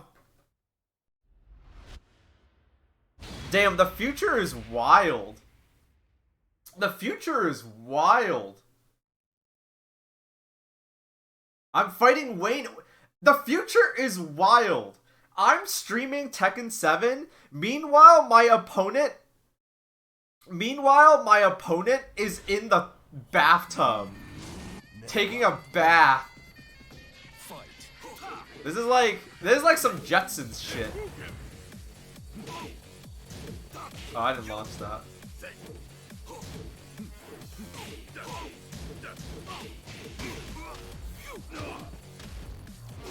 This is some Jetson stuff.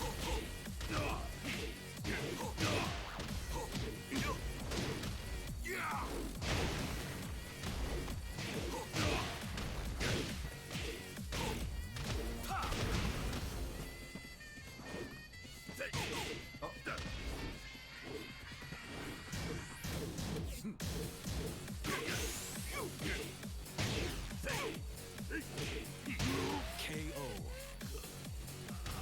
Round 2. Fight.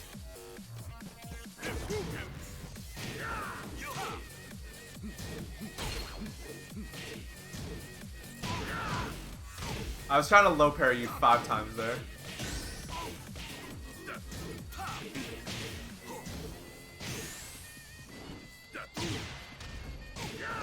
KO.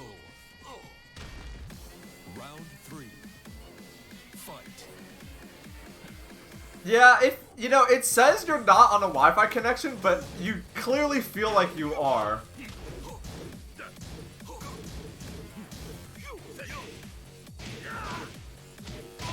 But your internet is also really good, so...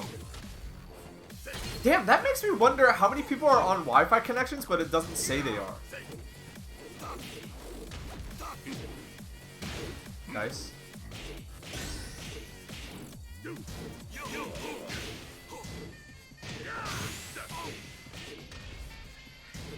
Finish your plate, Wayne. Finish your plate! Nice stuff.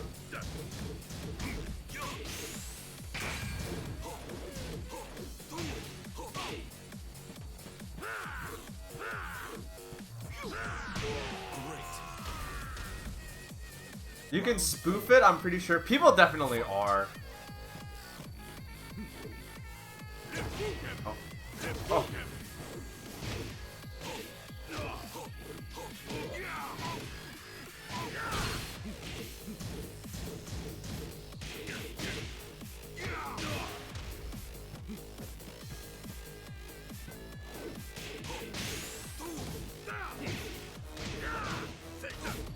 Baaulp must win. This is Wayne. I want Wayne.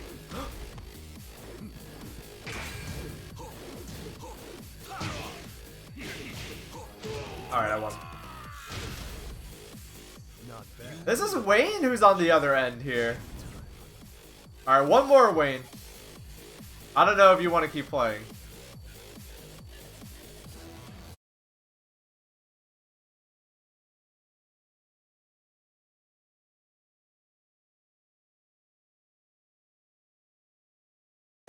Get ready for the next battle.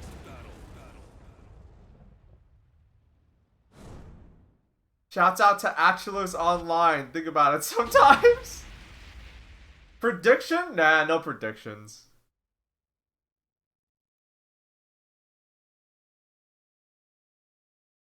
Damn, we're making history. I'm playing against someone in a tub. Touchpad? Are you actually using the touchpad, or are you, is that a joking?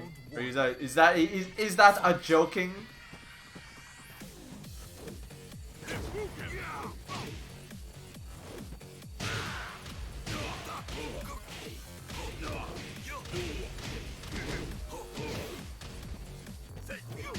Yeah.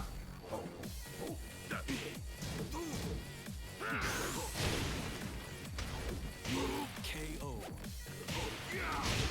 Round 2. Fight. Truth?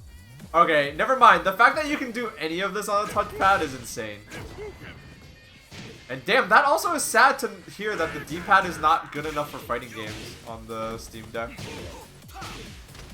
I mean, you can just plug in a controller or a pad, but so it's not that bad, but it's like, damn. KO.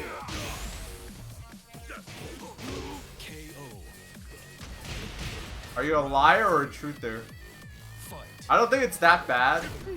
It's not that bad, but it might not be good enough for fighting games, you know what I mean?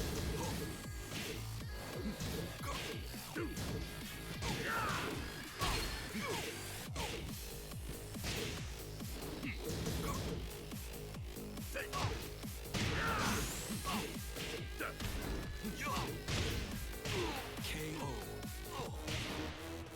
Round 4. Fight.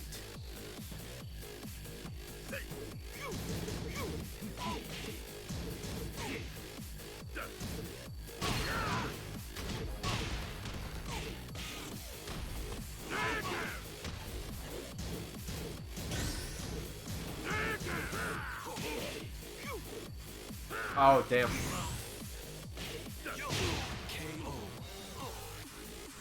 Final round. Wayne living that decadent lifestyle. He's living. I wouldn't necessarily call it decadent.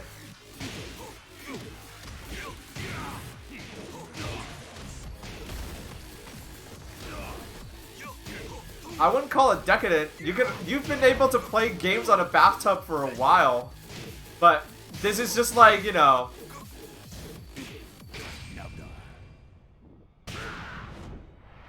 Nice.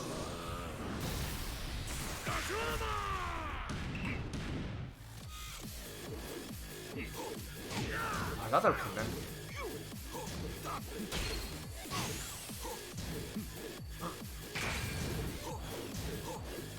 Aww. You win. You've been able to play games in the bathtub for a while. It's just that this is like the final evolution of it, you know? I remember playing with my Game Boy in the bathtub once. Last one? Alright, that's fair. Then I gotta go? Okay. And then after this, I guess I'll just talk. The Kia inputs are insane. Wayne, yeah, Wayne can't sit in the bathtub forever. Your skin is gonna prune.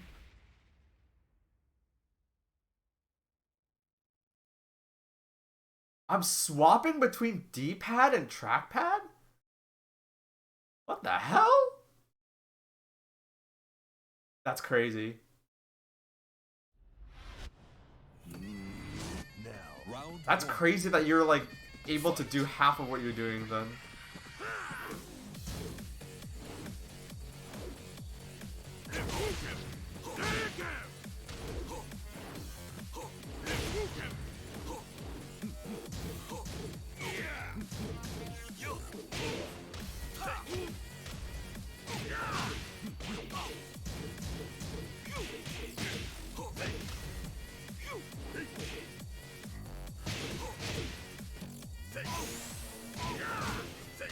Like, the fact that you can, like, even do half of your combo is, like...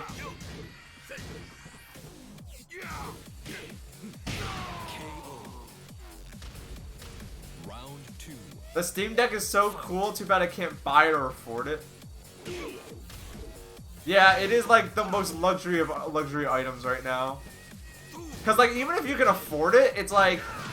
Valve is, like, making them in, like, Gabe's backyard or something. Because, like, it's impossible, like... It's not, like... Money isn't even, like... You know, it's like, you can pay for it, but it's like, when do you get it?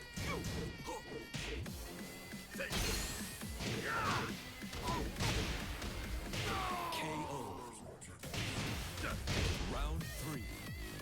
My pre-order is apparently a month away. Last night I had a nightmare, it got canceled.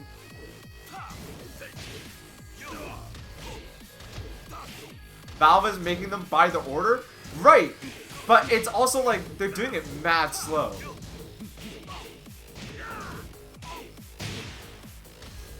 And there's barely any surplus, yeah. This is not like...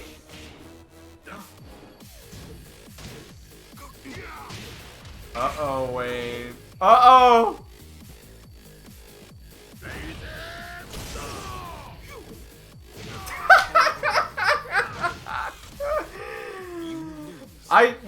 I've never seen anyone do that just raw, so I didn't know how active it was. I just wanted to do Raging Storm. Yeah, I could tell.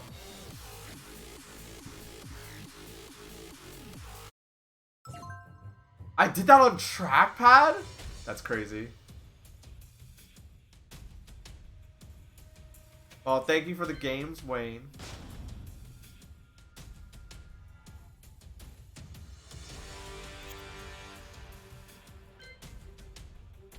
You know, I want to, like, talk about what I was talking about earlier.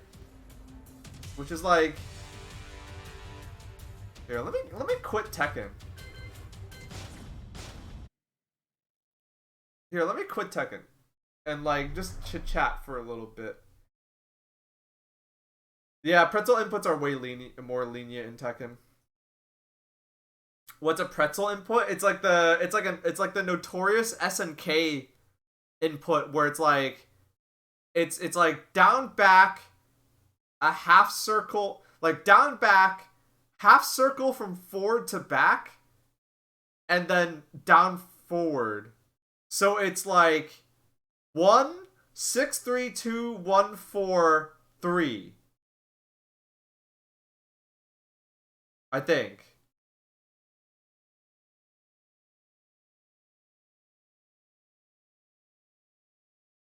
Wait, I'm gonna look it up. I may be misremembering. You know, that was surprisingly, like, playable. Yeah, it wasn't perfect. I noticed a little lag here and there, but, like, if we had to play, that was not that bad. Pretzel input. What is the pretzel input? Let me see.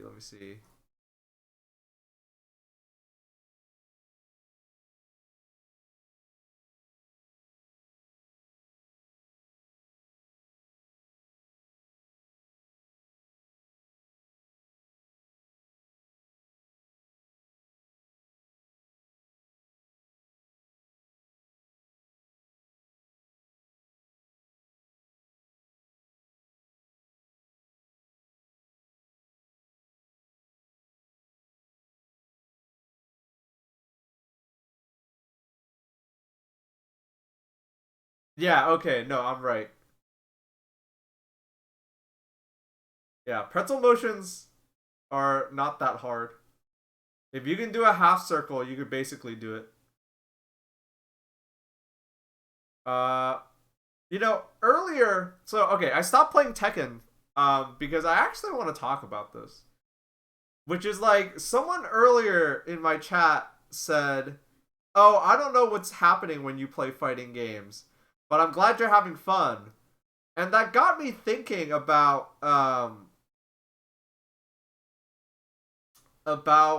like a lot of other stuff. And someone brought up the idea like, "Oh, you should teach us fighting games." And I kind of like that idea, but I'm not going to teach you guys how to play. Which sounds weird. I'm not going to teach you guys how to play. Because the reality of it is, and I've been thinking about this a lot lately, because I'm getting back into another hobby that is, honestly, very, very similar. Which is Magic the Gathering. I mean, I'm not getting into it for the first time. I like stopped playing Magic the Gathering, and I'm playing Magic the Gathering again.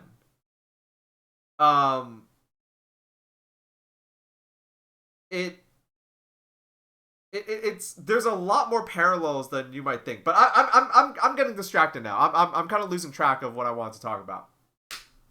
So, a lot of fighting game players. I'll take it from the top, because I was talking about this earlier, but I was playing like matches, so I was distracted and I couldn't form my words correctly. A lot of fighting game players are really like lamenting the genre. And I hear like talk about how fighting game players go like, "Oh man, fighting games will never be, popular."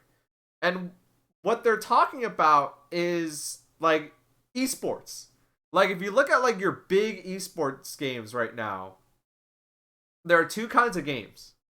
Right? There are your big blockbuster games. These are your League of Legends, your Rocket Leagues, your Fortnites, games like that. Those, and then you have like games like fighting games like Magic the Gathering, games like chess, where they're never gonna be like these big blockbuster hits where every teenager on earth is into them, right? But they have they have their own communities, people are into them, and there's like high level competition for them, right? And some people really want fighting games to be the former, which FYI, I don't think is ever going to happen, because the only reason why those games are that big is because a lot of corporate money, a lot of speculation, and a lot of marketing. It's not a surprise that like those companies that make those games have huge companies behind them, right? They have huge companies behind them, huge, like lots of people and companies with lots of money to throw around. Some people want fighting games to maybe be like, maybe to be as big as Fortnite, and people are playing, the same 10 people compete for like tens of millions of dollars. But some people want the latter. They want like fighting games to stay grassroots. They want fighting games to be like very like a tight-knit thing still. But they just wish it was bigger, right? Because like even compared to like other esports things, it's not like as big. You know what I mean? Like trying to name some examples. Like you'll get like games like Smite that aren't like the biggest games anymore, but like they'll still have big tournaments and people still play it, and like every once in a while you see it on the front page of Twitch, right? And they people just wish fighting games were like bigger. And I think part of that problem is that like fighting games are probably not the best for spectators. I think that's the reality of it. I think if you look at like your big games, right? I think there's one thing that makes them big, like as a spectator esportsy kind of thing, is that they are actually pretty easy to perceive, not to play, to like watch. Like first-person shooters, third-person shooters are pretty easy to comprehend, right? Because you can tell two people are shooting at each other in this video game, and one person goes down. Very clear. And again, like, the spectator is never gonna understand the minutia of it, but it's really easy to see, like, you know, what makes a person really good at a first-person shooter, because they don't miss, right? It's pretty easy to see in a MOBA how good a player is, because it's like, okay, they have a lot of gold, or, you know, the casters will pull up like an XP graph or something. It's like, whoa, look how far it's swung onto their side, and you can see because they're like winning and their character's strong, and like all that stuff. All games, all competitive games have tons of minutia to them, right? But I'm specifically saying, like, on the outside looking in, you know, on the outside looking in, there is it's easy to see, you know, who's winning a game of Fortnite. It's easy to see who's winning Rocket League, right? Because it's like soccer. It's the team that's getting more goals is winning, right? It's really easy to see, you know, what makes someone who's playing a first-person shooter good, like in Counter-Strike or Valorant or something. But for fighting games and games like chess or card games, it's filled with just as much minutia as those games, but it's harder to spot. Fighting games in particular is like, someone, like, you know, at first you're like, oh, this is like, fighting games is like a no-brainer as a spectator sport, because two people are punching each other and kicking each other. And, you know, fireballs are, you know, kind of dip into the fantasy element, but, you know, you get hit with a fireball, you know, pretty easy to understand. Right? And there's health bars. So, you know, clearly the person that has more health is in the lead. And I can tell that, like, people are hitting each other. But something about fighting games doesn't tell, like, the full story. Just like how someone having more chess pieces than their opponent on the board isn't necessarily winning. Just like how someone who has a bigger life total in a card game may not be in the lead. Do you get what I'm trying to say? And I think that is what's keeping fighting games back, specifically from being a bigger spectator thing. Because someone who has the light, you know what I mean? Like, frames. You know, if you watch my stream and you're not a fighting game player, everything I'm gonna say is gonna sound like Greek to you. But frames are big. You need to know how frames work, right? You need to know how the frames work to know who's actually, like, winning these small interactions. Fighting games are filled with all of these small interactions, right? Like, if you play fighting games and you see someone shoot a fireball and the other player attempts to jump over it, and then the first player does a move to knock him out of the air, that is really meaningful if you're a fighting game player. If you're not a fighting game player, you just saw someone jump over a fireball and get hit. Do you know what I mean? You didn't know that was a setup. Right? Like, you didn't know that player one totally, like, I mean, you could tell that player one, like, won that interaction, but you didn't know that was actually set up. And a really easy way to tell is when someone new picks up a fighting game, they try all sorts of stuff, right? Like, even if they're trying to play meaningfully, they're trying all sorts of stuff, not because they don't understand. So if they're watching, why would they understand? I think part of it is, there's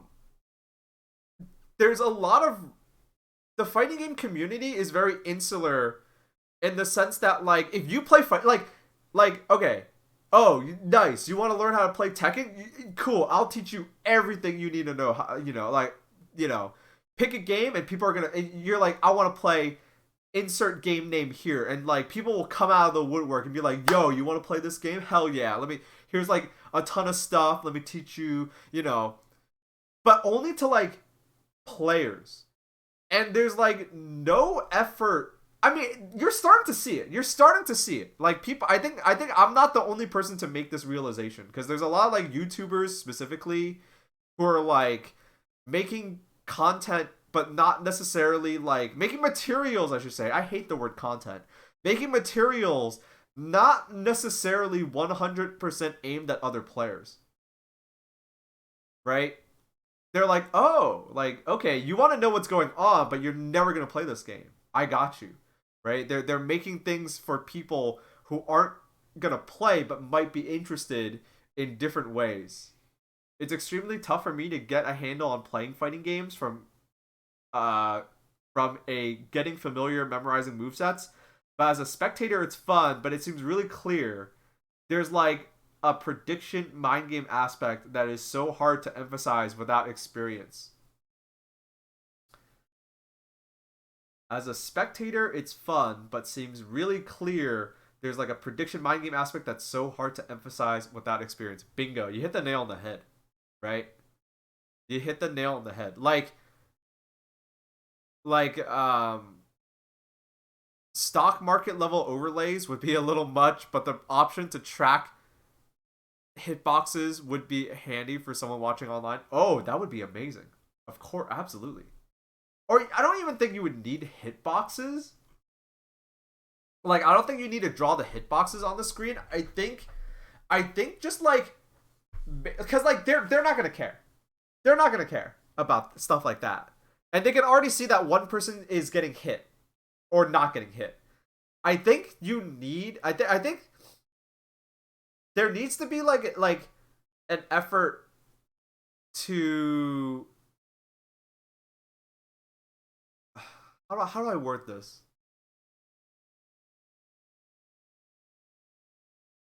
This is reminding me of one tournament for Tekken using the frame data overlay for stream. Really?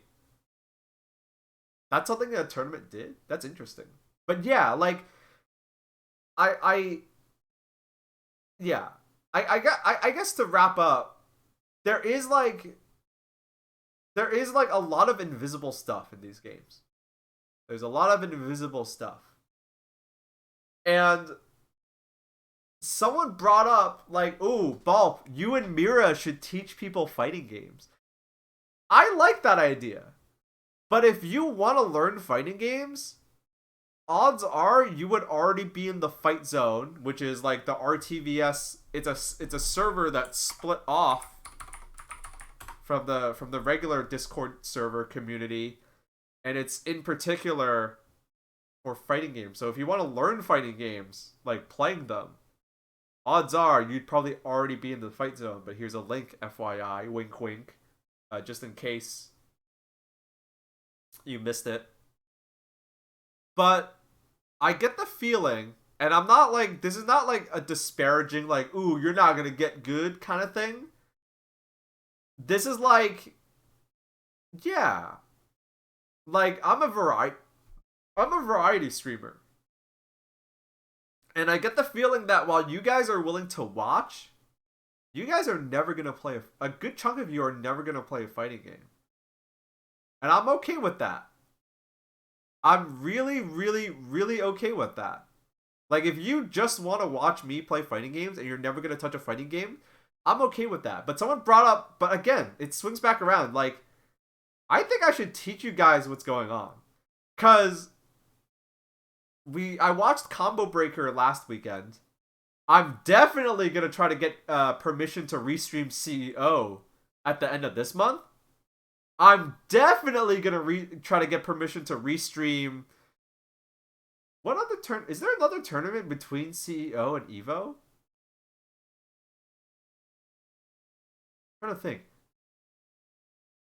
I mean, regardless, especially with the Tekken World Tour coming back, there are gonna be so many fighting game tournaments that are happening, and I'm gonna try to get permission to restream as many of them as I can. Oh, speaking of restreams, just on a quick aside, I did get permission. I do have permission to restream Jeff Keighley's Summer Games Fest thing next Thursday. So if you want to watch that with me, we can watch that. But yeah, like I think what I want to do is not just, I don't think I want to teach you guys how to play fighting games. Cuz like I said, if I already got you hooked into playing fighting games, you'd be in the fight zone already. But I guess I want to try to teach you guys how to like watch fighting games. Does that make sense? Would you guys like that? I mean, if you didn't like that, you probably would have closed out the stream already. And 10 people did leave. So I guess those were the 10 people that weren't down for that. But like, I should teach you guys how to watch fighting games. If that makes sense. That sounds dope as hell. Yeah, like, cause like, you're not gonna get anything out of it. You know, other than me being excited. You guys have to see what I see. I'm just happy to be here. That would be really interesting conversation. Yeah, sounds like really hard to do though. I mean, not really. Not really. I think it might actually be really easy to teach you guys how to watch fighting games, right? Teaching someone how to play fighting games is very difficult. Very difficult. No joke. If you want to learn how to play fighting games, I've stopped calling fighting games like a game. It is a hobby. It's like learning how to play chess. It's like learning how to play a card game. It's like building ships in bottles. There's a learning curve. Most video games nowadays do not have a learning curve, right? But I think learning to watch might be much easier because there is no learning curve. You just have to know what's going on.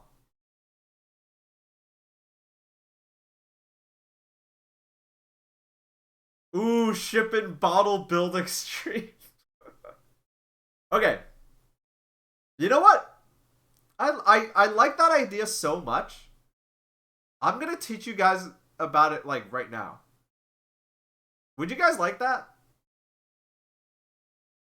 Yeah, let's do it right now. Why the hell not? Why the hell not?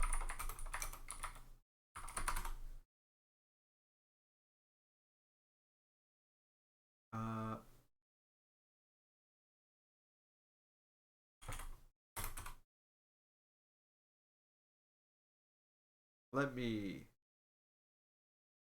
me see.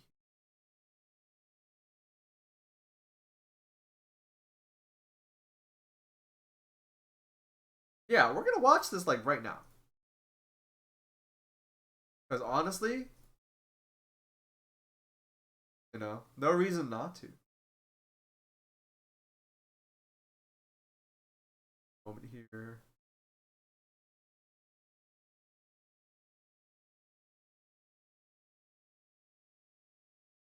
First, I'm gonna make it easy for myself. We're gonna watch this video. I'm a substitute. I'm not a teacher. I'm a substitute teacher, okay? But let's watch this, because honestly, this is already a really good resource. And go check out this channel, by the way, if you want to watch stuff like this. Button mashing in a first-person shooter doesn't work because you just waste all your ammo before you got anywhere. It doesn't work in real-time strategy because you wouldn't even be able to select your starting units. Commander, there are tutorial videos awaiting your review. And mashing in a driving game would probably look like you were really drunk. It's obvious why it doesn't work in those games because random button mashing is the video game equivalent of violently flailing your limbs. That's why it kind of makes sense that people button mash in fighting games. Most people don't know how to fight in real life. Violent limb flailing might be a good strategy for beating your younger brother or sister, but everyone knows that this is far from martial arts mastery. It is understandable why people do this. When you have no choice but to fight, it's better to do something than to just stand there getting hit like a dummy. Game developers understand this, which is why they've taken measures to make button mashing do cool things. Mash punch to punch a lot, mash kick to kick a lot, mash L to do all this. Yummy in the tummy. Watching you play fighting games got me into fighting games. I'm sure learning will get more people into them. Godspeed, Baaulp. Thank you, Lunari Arts. Thank you for the $3. Much appreciated. I'm glad I got you into fighting games. That's cool. Hell yeah. Button mashing any more of a viable strategy against people who know what they're doing. It's a button mashing fighting game. So what Oh are my these god, people doing Electric button mashing? Playgrounds. I Why remember does that button mashing show. not work against them? To find out, we have to go back to the beginning of a round. Round 1. Fight. Okay. I'm gonna do my best like grade school teacher. I'm gonna do my best like high school teacher impression, and I am gonna like pause the video here and there to talk about it.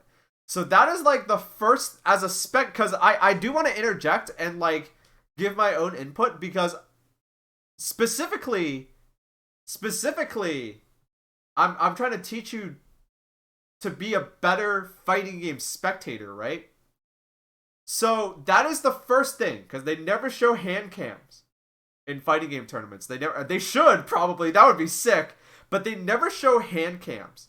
And that's one of the first things as a spectator that you have to understand, that they aren't, when people play fighting games, they aren't necessarily moving their hands faster than their opponent. Right?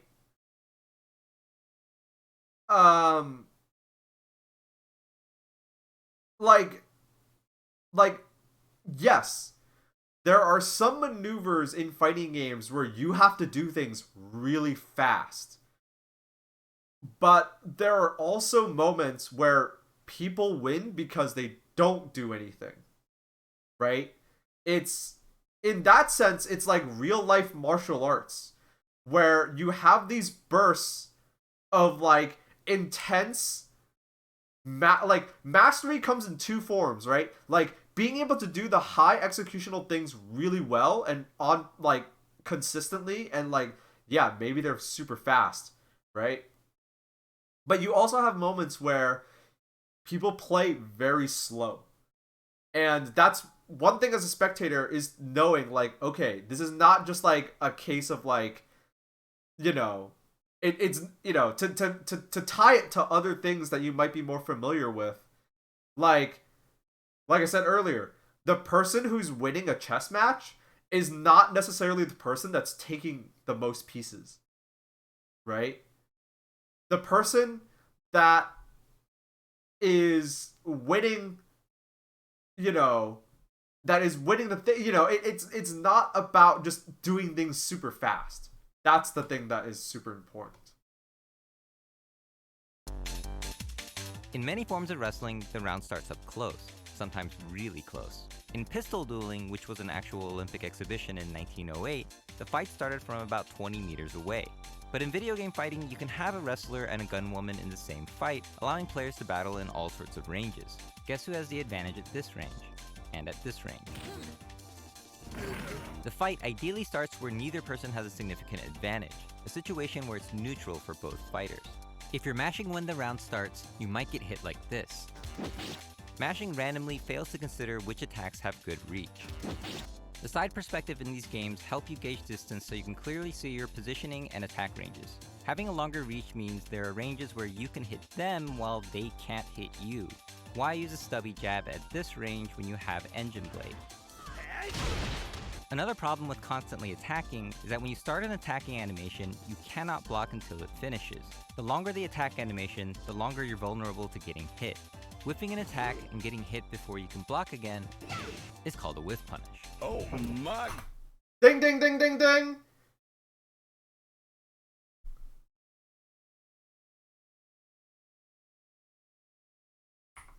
Finishes. The longer the attack range when you have Engine Blade. Another problem with constantly attacking is that when you start an attacking animation, you cannot block until it finishes. The longer the attack animation, the longer you're vulnerable to getting hit. Whiffing an attack and getting hit before you can block again is called a whiff punish. Okay. When you watch me watch fighting games or play fighting games, you're gonna hear this word, this phrase, this terminology a lot. So I'm gonna expand on this. I'm gonna expand on this because I don't remember them talking about it in the video. So, if you track the fighting game like genealogy, so this is a history lesson. We're talking about really nerdy stuff right now, right? So if you want to track the lineage, the genealogy, the lineage of fighting games got their start as side-scrolling beat-em-ups. Once you, can you guys spot the similarities? There's a reason why all the companies like Capcom and SNK, these companies that were making side-scrolling beat-em-ups, transitioned to making fighting games. Right? And you can even see it. Right? You lock the player to fighting games happened because, Capcom was like, instead of making a regular side-scrolling beat-em-up, let's make a game where the two players go head to head. And so they locked people. They lock the two characters onto two dimensions, right? You can't go up and you can't go down, right? Up and down is a jump or like a crouch, right? But you can kind of see it, right?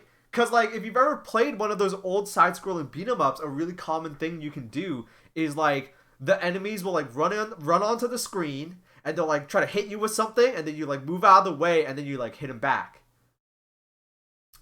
The same thing works here, right?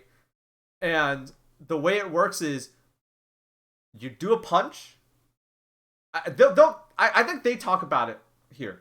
They do mention it here, but understand that when people say whiff punish, it means your character tried to punch, you missed, but in the process of reeling their punch, there's a startup animation and a recovery animation, right?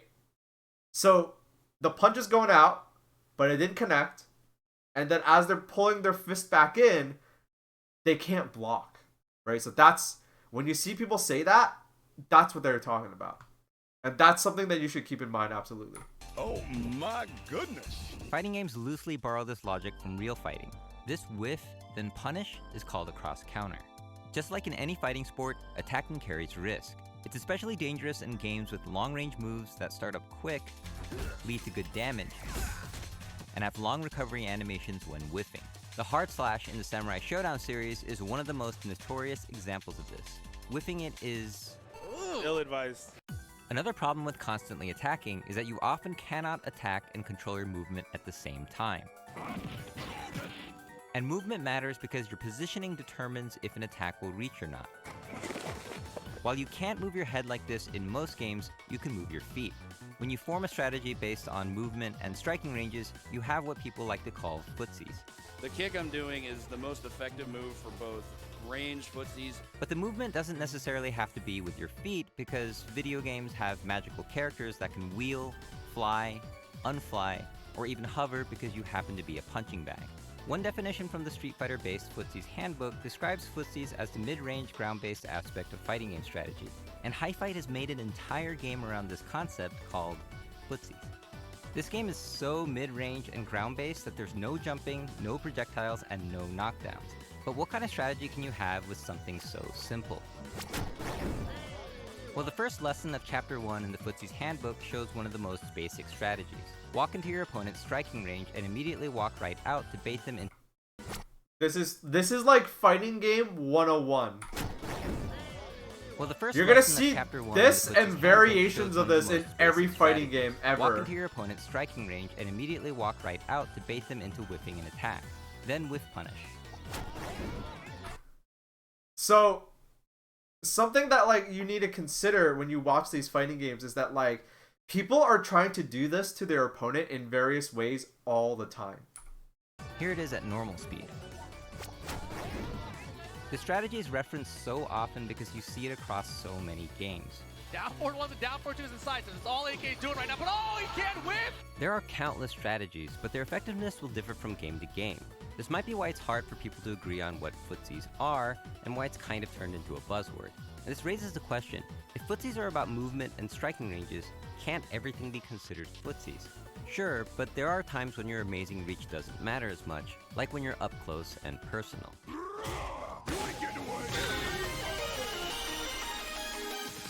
No matter what anyone says, there is no law that requires you to play footsies. Sometimes you just want to brawl, but you can't just walk up to a skilled fighter without getting hit. That's why most games let you do much more than walk. You can run, roll, dive kick, demon flip, homing teleport, dash, rush attack, or even do a homing dash attack. These things can help you quickly bypass the fighting at further ranges and get right up to your opponent's face. Playing this way is known as rushdown, or the more derogatory unga bunga. The hell is Unga Bunga? That's right. Unga bunga! When people are hurling their entire bodies at you, it can be pretty dangerous. Yeah.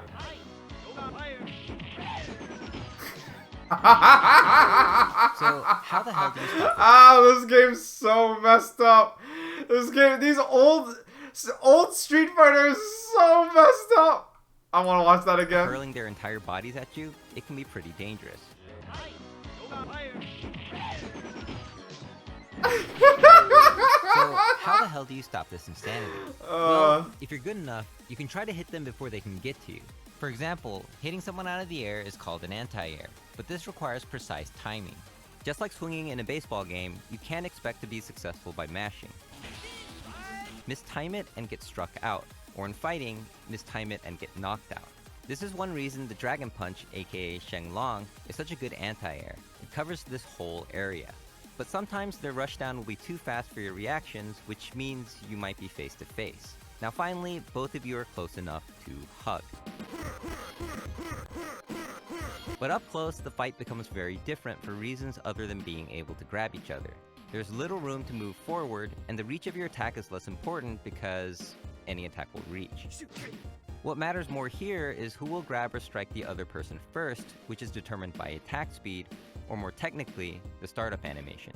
Naturally, the move with the faster startup speed will beat out Pay attention to this. This is really important. the slower ones, assuming the buttons are pressed at the same time. A reason why Fox's Shine is considered one of the best moves in Melee is because it starts up in one frame, aka instantly. That blue light special, man. And that jab that I called stubby earlier will beat out the engine blade up close because it's much faster. When you hit someone during their attack startup animation like this, it's called a counter hit, and depending on the move or game, the attacker might get rewarded with extra damage, more combo opportunities, or in Punch-Out, an instant knockout. So how do you know which attacks are faster than others, and by how much? Okay, I'm gonna pause it right here. So, another side note for the spectator, right? So, going back to what I was saying earlier about like how fighting games get their lineage, like their genealogy, like their lineage from like side-scrolling beat 'em ups. The logic in fighting games is still is tied to frames. The frame rate. When they're talking about frames, they're literally talking about the frame rate of the game, right?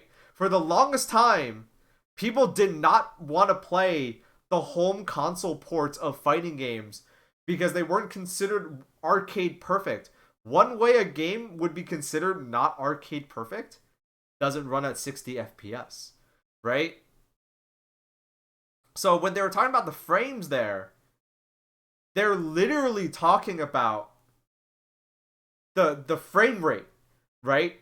There are 60 frames per second. There are 60 frames in a second.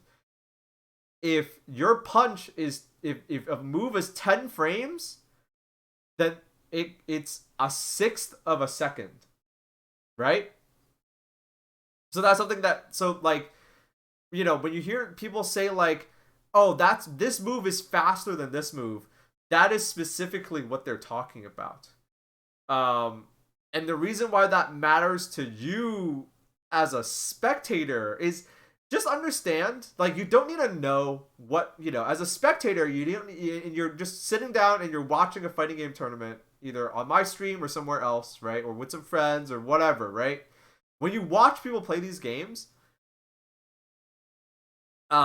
keep that in mind, that these moves are not arbitrary, that a character's move list, they're going to be equipped with certain tools. And that's, you know, we're going to keep watching the video, but that's what I want you guys to start understanding, is that by design, a lot of these characters have different move sets, right? Some characters, and most characters will have like a fast moves and slow moves. They'll have moves that go really far and moves that are really short. So if you're a spectator, start to keep that in mind, right? Not everyone is like Ryu. You know, not everyone is like Ryu or Ken. You know, it varies a lot. And that's kind of what makes fighting games cool. But it gets really hard to tell when we're talking about moves with differences of a few frames. A frame is 1/60th of a second, which is the unit of time used to measure speed in fighting games. But thanks to cool people, there are frame data guides that show you the speed of each attack. Since the one jab is the fastest move Noctis has, you decide to jab up close, but your opponent blocks it. This is where the attacker is stuck in an attacking animation and the blocker is stuck in a blocking state known as block stun. The question is, who will be the first to recover and do a follow-up attack? The answer is Blue Noctis. He gets to attack one frame sooner because his jab made him +1 when it was blocked. I know this because I looked it up. If both Nocti followed up with a jab here, Blue Noctis would beat out Red Noctis by 1 frame. If a move is 0 on block, they both recover at the same time, hitting each other. If a move is -1 on block, the blocker gets unstuck first by 1 frame and wins the exchange. Okay, right? So these small interactions that were... Yes, that's what being plus minus means. It means this is what they're talking... This is what... Okay, good point. When people talk about, oh, I'm plus, or oh, they're minus, this is what they're talking about. Right? This is what they're talking about. This is called frame advantage. Each of the thousands of moves out there has an on-block and on-hit value that determine what your best follow-up options are. Easy peasy lemon squeeze.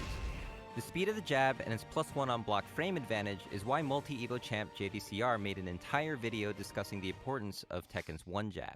초보자분들이 이 게임을 보일 때 잘 못 보는 경우가 뭐냐면은 되게 큰 기술만 많이 봐요. This goes for spectators too. 넘어뜨리는 기술, 띄우는 기술, 데미지가 센 기술. 근데 실질적인 격투 게임의 과정은 누가 그 기술을 먼저 유효하게 히트시키냐가 관건이거든요. 작은 기술을 써야지 안전하게 큰 기술을. It's so amazing not only that the coders did this, but that people then got it all from on sites to read about. Are these things available from the companies or just decoded from visuals/players? So in the fighting game community, players really care about getting good at these games. And so in an effort to get good, yeah, the players, the community do a really good job of trying to figure out all this stuff. Nowadays, in the last few years, companies have realized like, oh, our players are like, this is a big thing for them.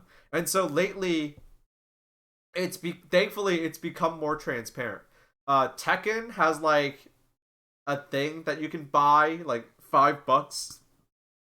It's like $5 DLC that lets you see the frame data in the training mode.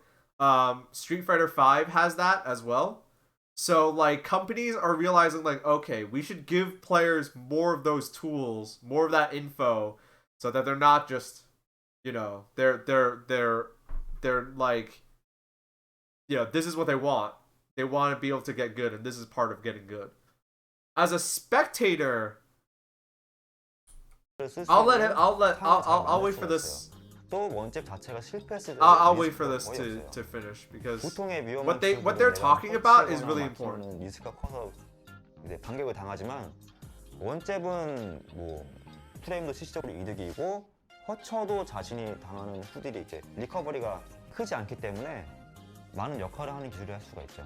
이런 이제 초보분들이 잘 못 보는 부분을 이렇게 조금 작은 기술에 좀 포커스를 주시면 좋을 것 같아요. The frame advantage can also. Okay, how are you doing? Evening, everyone. How are you doing? I'm doing great. I am trying to teach my audience to be better fighting game spectators, not players, spectators. That's a really important aspect. I'm not gonna repeat myself here, but I do want to teach my audience to be better fighting game spectators, especially before I start restreaming more tournaments in the future. So, fighting game companies understand that in order to make their games more exciting, they make them more bombastic, right? That's why people shoot fireballs. That's why, you know, you have super animations. That's why Mortal Kombat has fatalities. But the irony, right, with all of that is for high level competition. And what you need to understand as a spectator is it's all like every fighting game, every single last fighting game, it's all about these small interactions, right? Small interactions, not the big bombastic stuff, not the like, oh my god, I'm gonna do the dragon install. It's like, no, I'm gonna run up and I'm gonna punch you. And I'm gonna see how you react to that punch.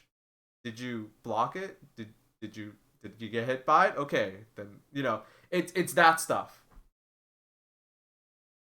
Akuma's most frightening button is literally crouching light kick. Yeah, it's the irony. It's super ironic when you think about it, right? Because like as like graphics get better, as like consoles get stronger, like gaming PCs get stronger, like they're gonna make these games crazier and more pretty and way more flashier.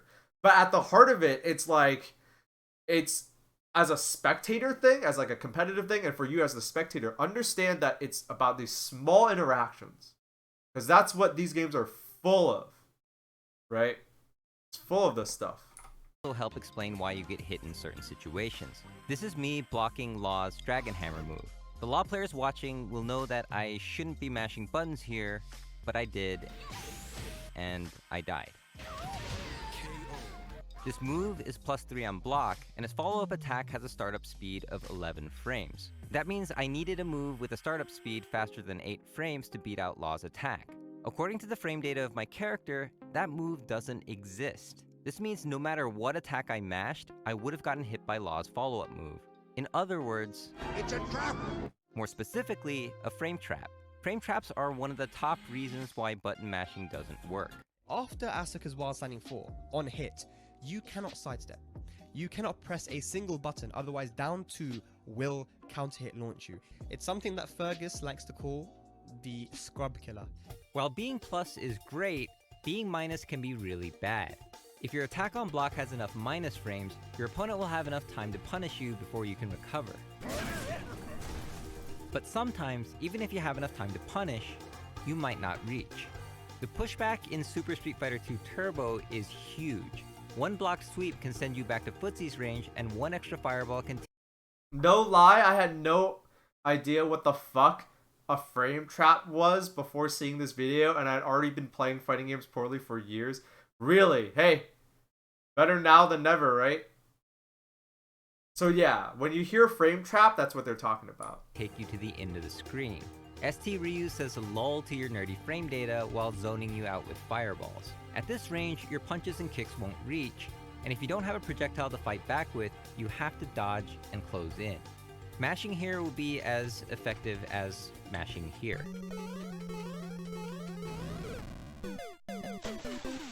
Fatality. These are situations where the striking ranges of punches and kicks are less emphasized, But there are also moments when movement is less emphasized, like when you can't move.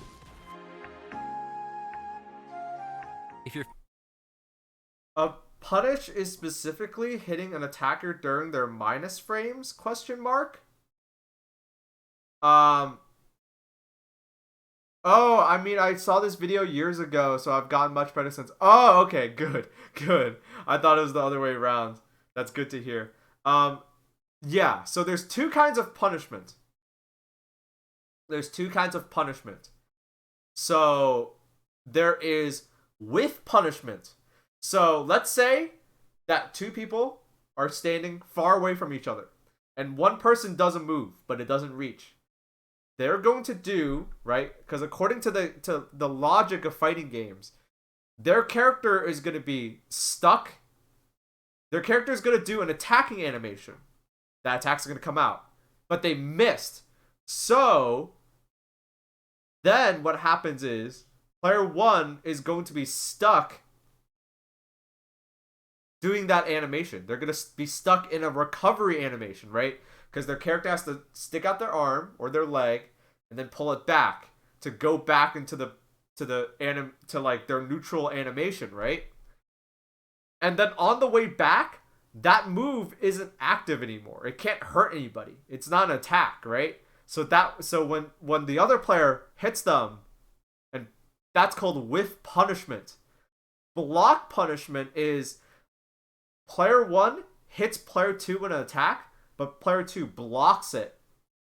And it's minus enough because the recovery animation on it is so severe, right? It's slow that the other player has time to stop blocking and do a move, and it'll connect guaranteed. That's called block punishment.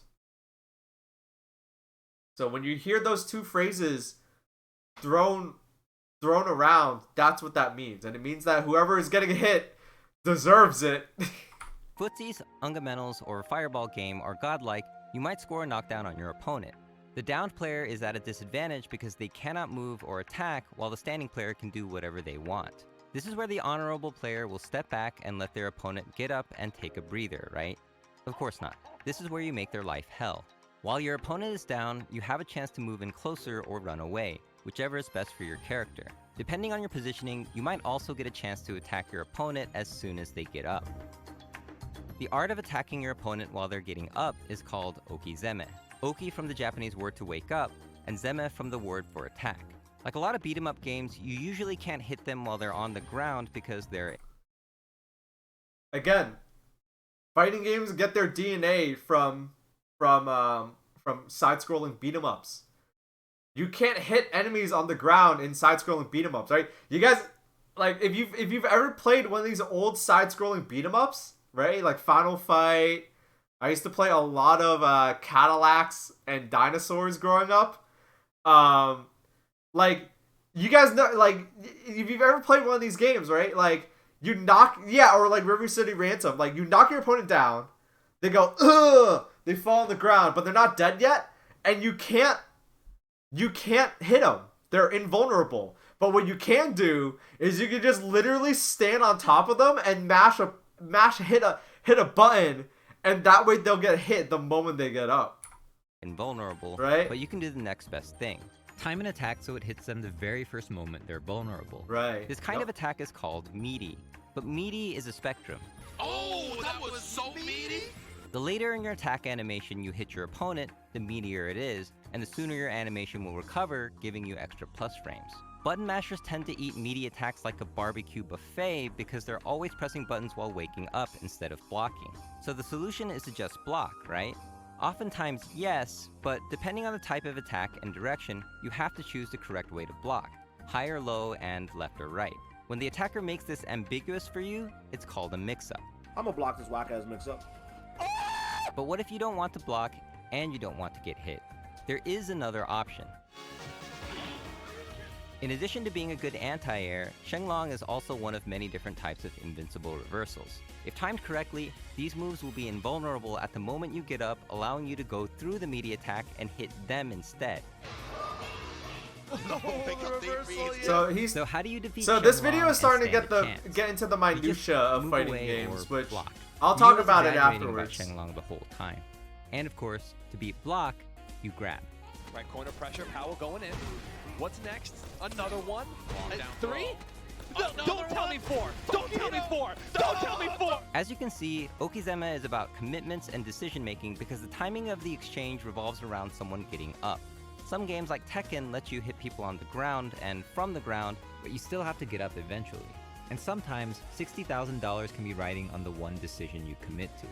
60,000 with one mix-up. So are these sick reads or lucky guesses?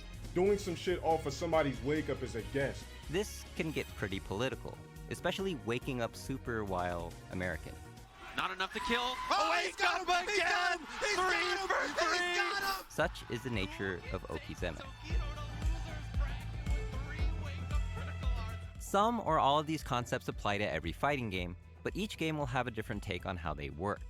And the diversity of characters allow there to be unique playstyles within the game. But the other aspect of what makes these characters interesting is how you play them. One of the most memorable Street Fighter matches was the DreamHack Winner 2013. An unknown amateur Ryu who went by the tag Gandhi had such a bizarre playstyle, he tilted his more orthodox opponent and ended up beating him. Oh, this is actually pretty cool. FSP is completely, I want to say mind-effed. And this match kind of ended up being the Echemono of Street Fighter, a well-intentioned beginner uncompromised by formal training. But while Gandhi was playing at a beginner level, he was far from randomly button mashing.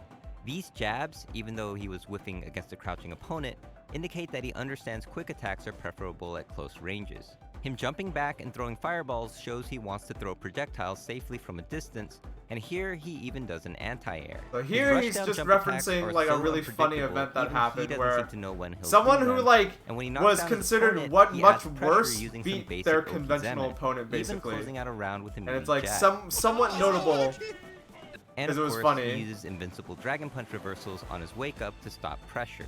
A lot. Jump. Not be doing this. I wouldn't even be. Wait, the team! Oh my goodness. Gandhi might not have known how to FADC combo into Ultra like his opponent, but he had a semblance of the basics, and it was enough for him to enter a tournament, win a match, and have a great time doing it. Isn't that what everyone's trying to do, after all? This was Gerald from Corey Gaming. Thanks for watching. Gerald, if you get a chance, please check out the new merch store. Gerald does good work. Awesome new stuff in there. Alright. Okay. So, I'm gonna like add to what that video was about. Because if you're not interested in playing fighting games, a lot of that isn't going to, not everything in that video is going to apply to what you're talking about. In fact, I'm gonna change the stream title because I like this topic so much. I'm gonna change the stream title. Teaching you how to watch fighting games. Because honestly, this is such an important, like, yeah, this is what the stream's about now.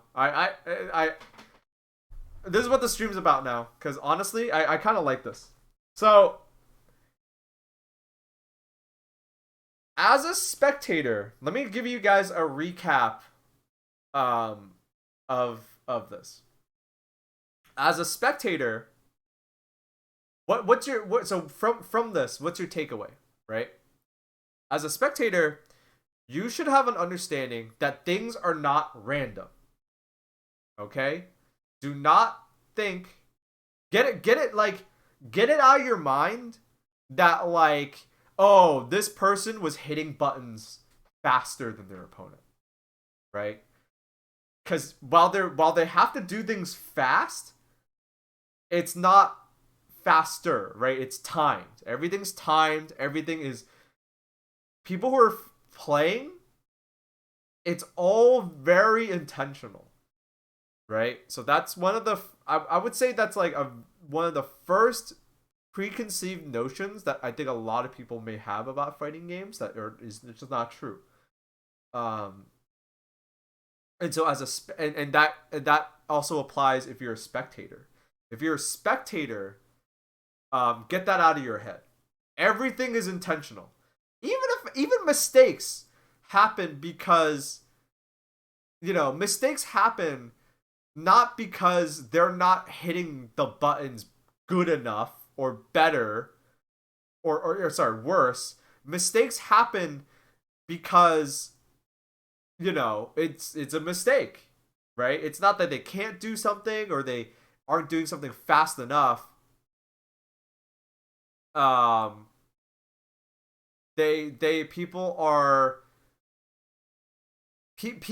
are doing, they're making a mistake because they made a wrong guess, or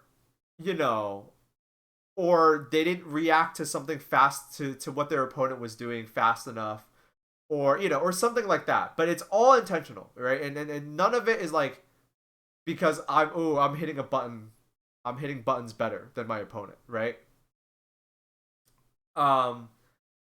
Understand that the logic of these games.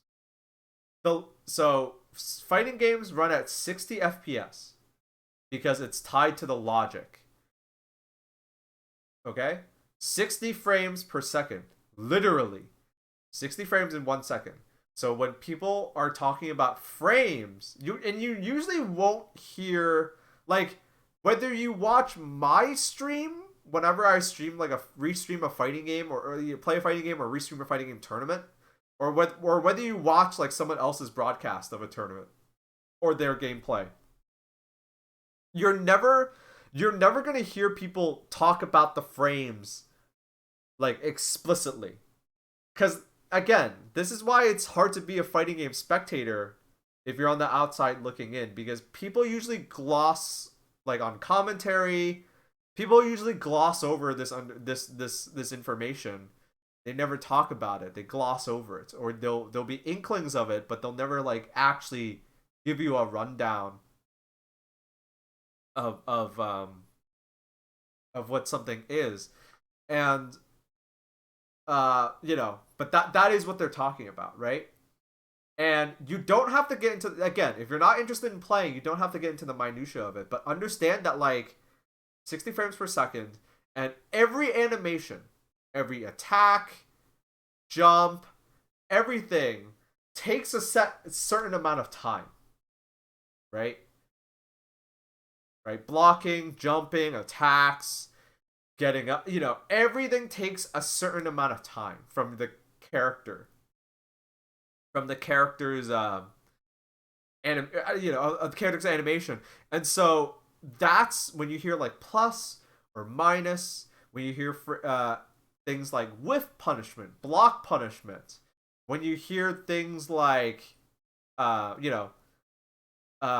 recovery, that's what they're referring to, right? Everything has an animation tied to it, and the players are making some effort to be mindful and to try to get ahead on their opponent by doing these things, by taking advantage of these things, right? Either baiting their opponents or getting their opponents into situations where they're very disadvantageous. And earlier, when I was talking about how the irony of fighting games is, even though they're getting more and more flashier, that it's all about these small interactions. These are the small interactions that I'm talking about, right? Walking in and walking back out to bait your opponent to try to hit you, but then they miss and you hit them back. Putting your opponent in a frame trap where, whether they know it or not, they're not allowed to hit a button, and if they do hit a button, then you can get damage in on them. It's these small interactions that the players are trying to get each other with, right?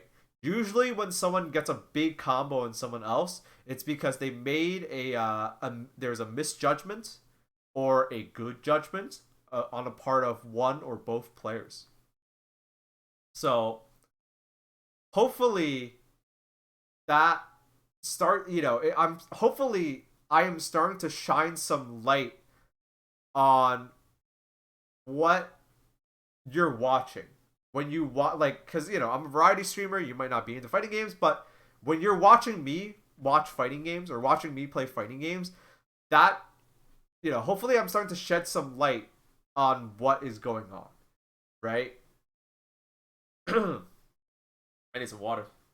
There's a lot of multi-layer rock, paper, and scissors. Yeah, yes.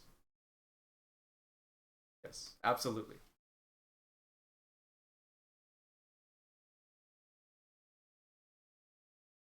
There is the other, I would say the last big takeaway here, they didn't really talk about it much in the video. It's kind of short. They talked a little bit about it in the beginning, but by design, characters have different move lists. So I think if you're on the outside looking in, you're like, you know, when someone who doesn't play fighting games or someone who like knows nothing about fighting games thinks about fighting games, I mean, credit to where credit is due. They think about Shotos, right? Like everybody knows Ken and Ryu, right? Or Chun-Li or something like that, right?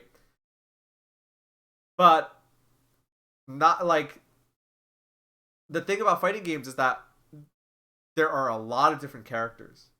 And again, they glossed over this real quick in the video. There are a lot of different characters, and when I say design, I'm not just talking about like how they look or their visual design. I mean like their moveset.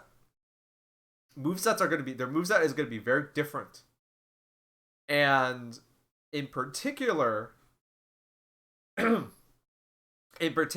archetypes. Yes. They're going to have different archetypes. That is, yeah, that's a good word for it. And depending on their archetype, they're going to have different effective ranges. Where's the bucket? Oh, Sunday. Go watch the VOD. They're gonna have effective ranges, and they're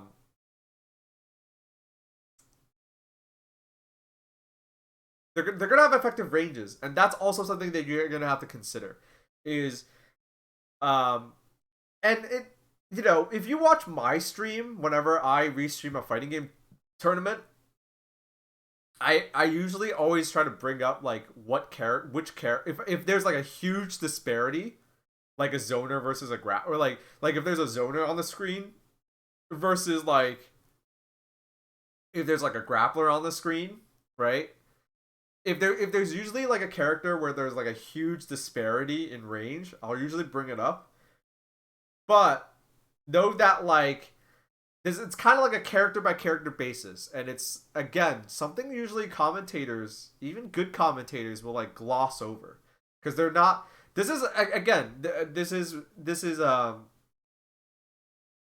something that like it doesn't irk me, but it's another reason why like fighting games are very insular, because like usually like tournaments will get like commentators, but those commentators are always like talking about, those commentators are always like commentating for people who already know all of the information, right? They usually won't bring something up unless something is really, really obtuse, like even to players of that game or like players who play fighting games. There's usually not a lot of like beginner friendly commentating. Which I don't know if there's a niche for that. I don't know if I'm the right person to fulfill that niche, but you know, I know when I restream a fighting game or a fighting game tournament, I'll usually try to make an effort to do that. Hey, you guys want to watch funny videos? I'm gonna go on B. I'm gonna put up some my videos. I'll be back in a moment. Stick around.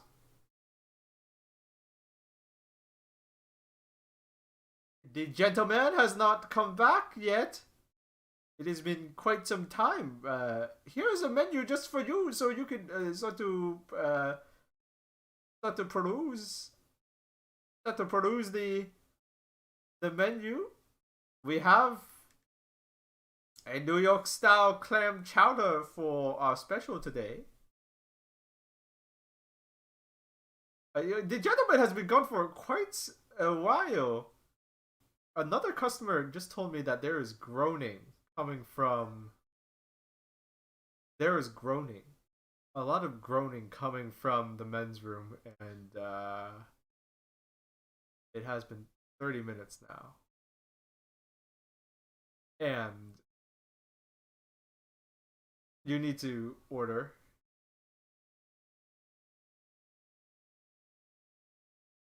Please enjoy this complimentary plate where we give you one piece of Capicola. One. So you can have that. You can have that, but you know, we really ought to. Gotta go into. Someone's gotta check in on who's missing, because it's been 30 minutes now, and y'all need to order food. You can order for them. This is this is like mesmerizing even to me. Holy shit. Imagine if your waiter came up to your table and started doing this.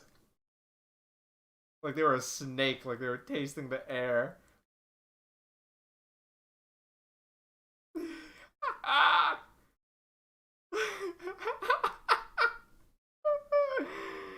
Hey, we checked the bathroom. Your husband has their whole foot stuck in the bowl. You know what I think you should do? I think you should put your hand in here. I think you should put your hand.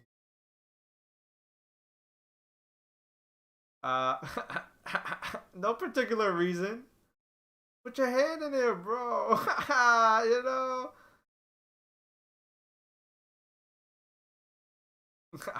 You haven't opened the lid in a few days, man. I'm not gonna hurt you. I'm not fucking. You know, I'm not. I'm pent up. I'm pent up. You know. Let me out.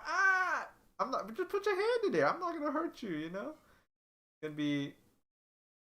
It's all fun and game. We're not. You know. I'm a. You own me. I'm not gonna hurt you or nothing.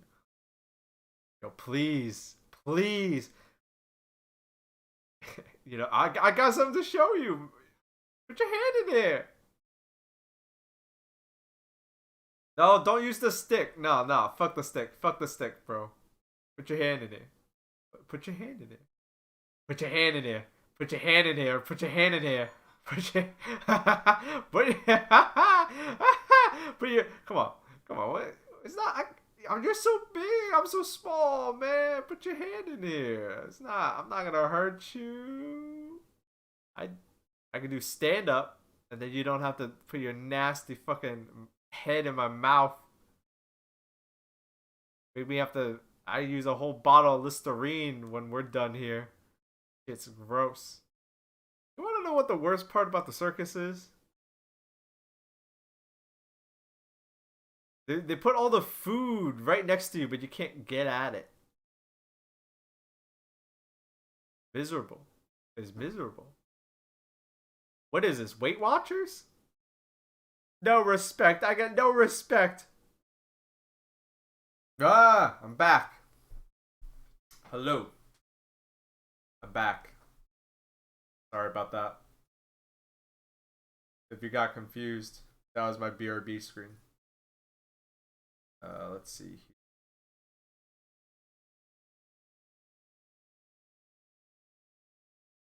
But yeah. So before the break, I was in the process of teaching you guys how to be better spectators. For fighting games. You know, another thing that I was hopefully, I mean, I'm not gonna repeat myself because I feel like I'm repeating myself too much, but hopefully you guys are starting to understand like how to be better fighting game spectators, because fighting games, like, and the reason why is because fighting games are dope. And if you're gonna keep watching me, it is an inevitability that I'm going to restream and watch another fighting game tournament. And it makes me feel a little bad for me to sit here and enjoy them. And then you guys are like, I don't get it. I mean, this is dope, but I don't get it, you know? Because, honestly, it's really cool. It's really cool to watch. So before the break, we talked about a lot of important stuff about like movesets, like how different characters will have different movesets, how different characters will have like, you know, things like frame data, like, you know, like the small interactions. I just remember while I was on break, I just remembered another video. This one's more related to Tekken, but it has some really important. It has some really important information in it. Hello, who do we got in the chat? You're speaking about my interests. What, like what? Doing stuff and fighting. Yeah! Log, have you been watching or did you just get here? I just got home. Okay, so I was... maybe you can help me, Log. So, it dawned on me that because I'm a variety streamer, right? So it dawned on me that because I'm a variety streamer, that whenever I play fighting games, or more often, it's whenever like I restream a fighting game tournament, like Combo Breaker. That's why I'm talking about this, because I like watched all of like the Tekken tournament for Combo Breaker and then some.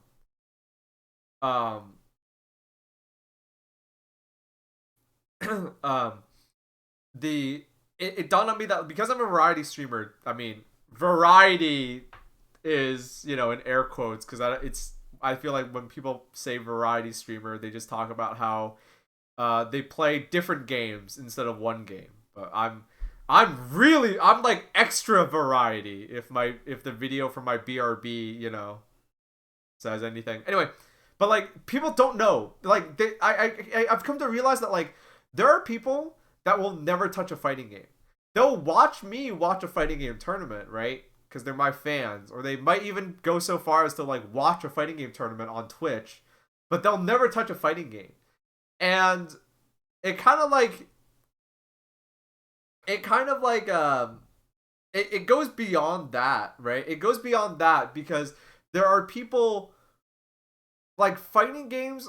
Part of the reason why fighting games aren't more popular is because they are actually harder than they seem like they are in terms of being a spectator game.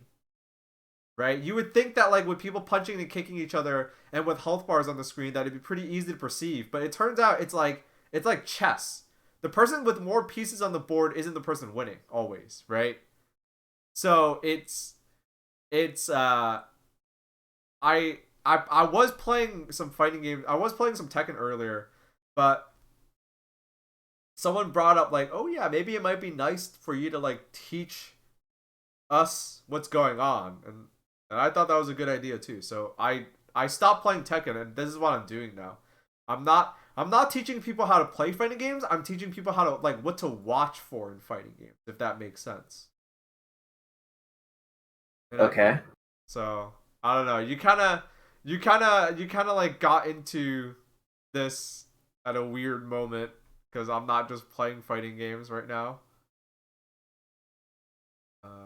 Where is this video though that I'm looking for? Let's see. Where is this video? Did it get taken? No, it didn't get taken. No way this got taken down. I was just thinking, whenever I would do like commentary duty for one of the Fight Zone tournaments, and I pretty much only did it for the games that I was like heavily playing, because those are the ones that I know, right? Yeah. I would always like talk about everything that I knew of for any given match, right? So it's more than what you would normally have in a tournament, like in a tournament you'll have Tasty Steve going like wah wah wah, Yeah, and stuff like that. But yeah, for a Fight Zone tournament, like if I was in charge of talking about plus R, I'll talk about like interactions that I see on the screen. I'll talk about what I think that each player is trying to do with like based on like what moves they're doing, what just like the actions they're taking. I'll talk about like what I think would probably be a good strategy. Like usually like after a match I'll think like, all right, well, we saw this happen, maybe this player should try and do this instead, because I was noticing that there's a lot of like this move coming out.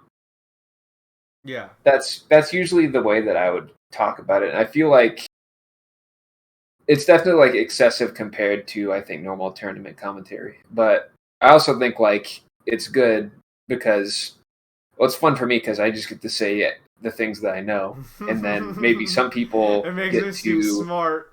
Maybe some people like will understand some stuff some more because I'm thinking about like, all right, well, this interacts in this way, and maybe this change will make things different or something like that. Yeah. Okay. The other thing is that fighting games go by faster than a lot of other games. Yeah, that's honestly, Novice, that's also a very good consideration, which is that it's also a big consideration, which is that like fighting games are fast. It's like these are not games that like take a long amount of time, and like the thing that you're looking for might happen multiple times. It's like boom, boom, boom, boom, boom, boom, over. And it's like, did you miss it? And if you don't play these games, if you're just a spectator, you might have missed it. This isn't the video that I was looking for, but this might have a lot of the pertinent information in it. This is more Tekken related, but I'm not watching this for the Tekken. The neutral is a bit of a nebulous term, but it generally means that neither player is getting hit or blocking an attack, and implicitly at a range that isn't point blank. Depending on your character and game plan, you might want to close distance to play more aggressively, or simply continue chilling out in the neutral. In Japan, there's a concept called the San Sukumi, which is a way of codifying and simplifying decisions in the neutral to a rock, paper, scissors dynamic. You're gonna hear that a lot about rock, paper, scissors, or like RPS, as people abbreviate it in fighting games. That isn't... Now, rock, paper, scissors sounds really... Calling it that has always bothered me a little bit because it's not that easy. It's not literally as easy as playing rock, paper, scissors, but it is a good way to think about it. And this is what Appplay and TBS will be covering in this Tekken tip, though really it applies to just about any fighting game. Okay, so San Sukumi can basically be summed up like this. Keep out beats rush down. Rush down beats whiff punishing, and whiff punishing beats keep out. Okay. This, whether you're watching me watch a fighting game tournament or doing it on your own, try to remember this. Because this exists in every fighting game. And like, doing it is different than watching it. But that's the beauty of it, right? If you're not going to try these games, if you're not going to try to play these games, you don't have to suffer like me. You don't have to do it. You don't have to do what me and Log do, right? You don't have to play keep out. You don't have to play rush down. You don't have to whiff punish. You just get to enjoy it. But this, you should keep this in mind. You should keep this in mind because in every single fighting game, like every single one of them, the players are all trying to do this to each other. And when you hear about like, you know, you're going to hear this a lot.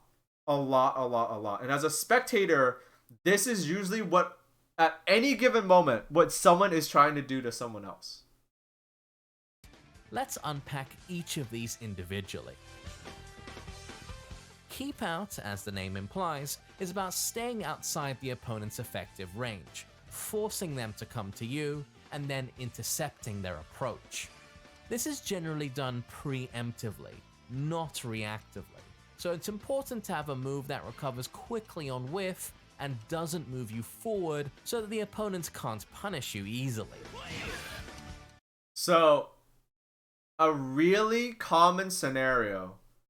I'll actually let them finish. In Tekken, good examples of this are magic fours, generic down Okay, forward they get into like the or just a minutia big of old it. boot to the crotch. They're getting into the latter minutia of it, generally which have slower you wouldn't whiff care recovery, about but make up as for a it with spectator. range. Keep So a really common example of this in that you can look for as a spectator is if someone in a match has a life lead. So let's say they have more health than their opponent. Like, you know, all fighting games have a timer. Time is finite. At the end of the time, like when the time runs out, the person who wins the round is the person with more health, right? So a really common tactic is a player will have more health than their opponent, and they'll just start backing away. Because they don't have to play offense anymore. They can just play defense, right? So all they have to do is keep playing keep out, right?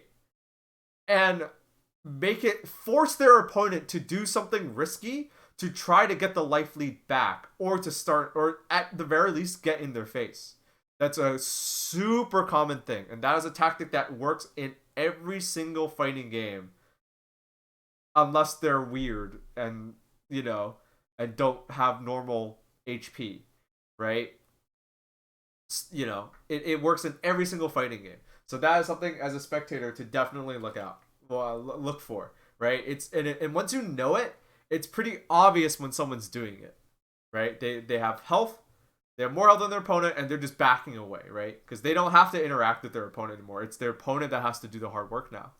Keep outs can be frustrating to deal with, so what you need to do is bait out the preemptive keep out move with movement and then reactively whiff punish.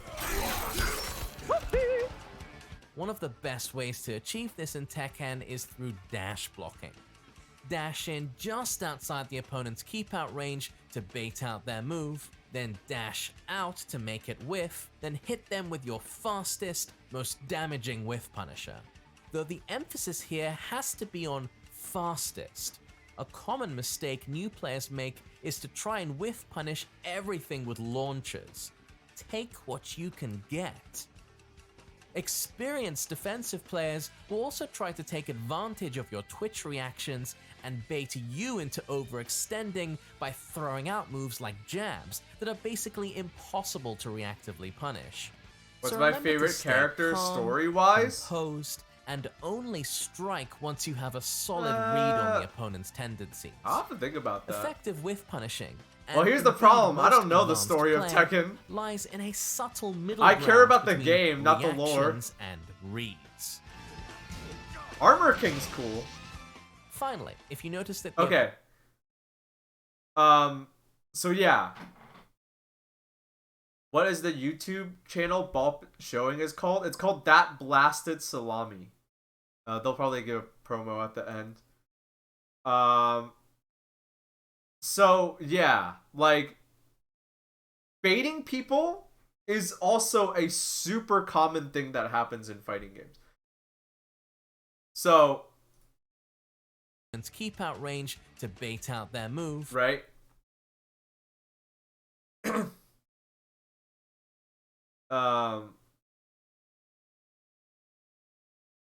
Then dash out to make it whiff, then hit them with your fastest, most damaging whiff punisher. So this is also a really common thing.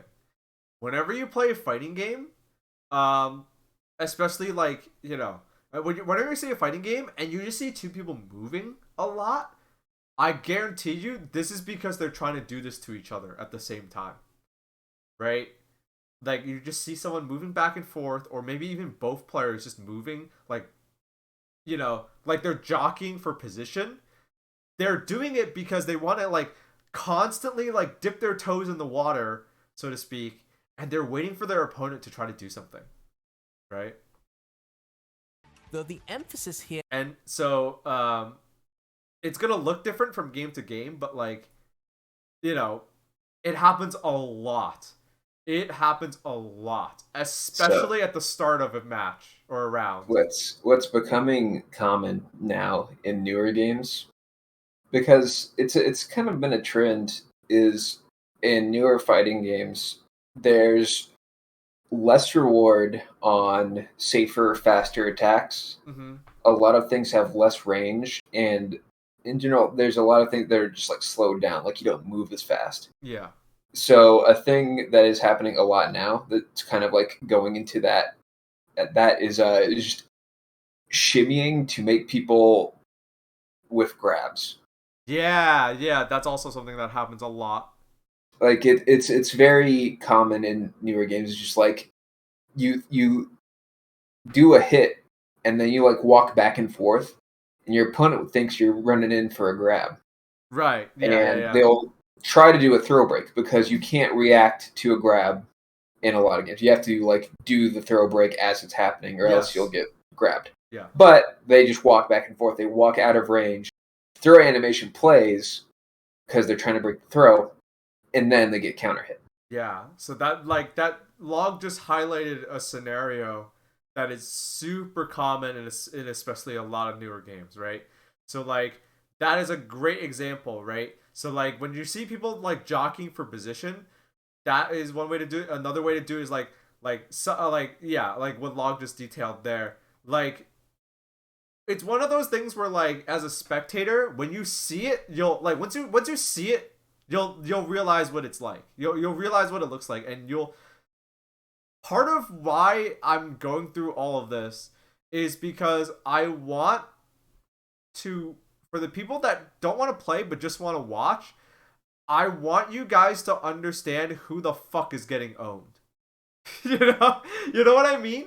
Because none of this is arbitrary, right? When someone gets, if you finish watching this stream and you watch someone play fighting games and you're like, wow, that person got hella owned, I bet they feel so stupid. If you can say that sentence, I'd be happy. Because it means that like you can watch fighting games and you understand what's happening now. Finally, if you notice that the opponent's attention is focused on moving back and forth, looking for a keep out move to whiff punish. Right? If you guys can go from like, oh, I don't know what's happening, that person just, walked backward and then like hit him a bunch.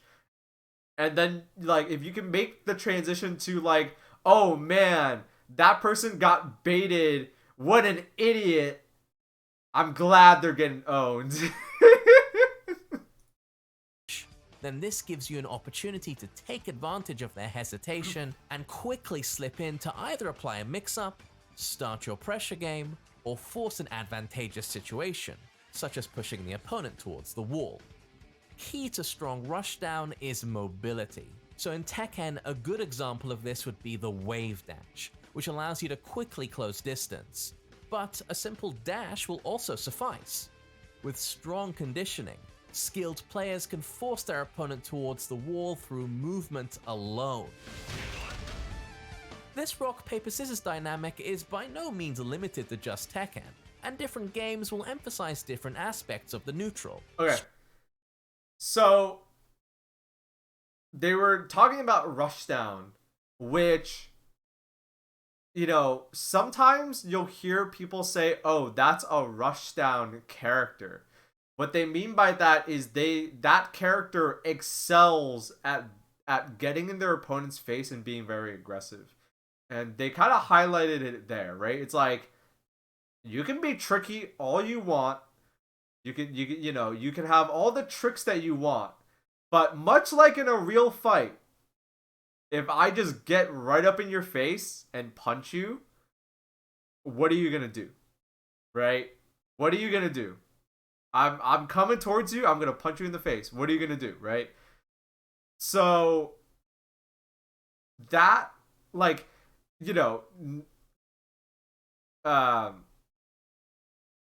earlier in their graph, right? Sorry, where was that graph? It was here. Oh. It can basically be summed up like so, right? And the other part of this graph is understanding the rock, paper, scissors nature of it, right? So if someone is like running in your face and being really aggressive in a fighting game, you just back out, right? Or you just keep backing up, or try to like, or sorry, wrong way, because you're going in the opposite direction of the arrows, right? The way you beat someone getting in your face, if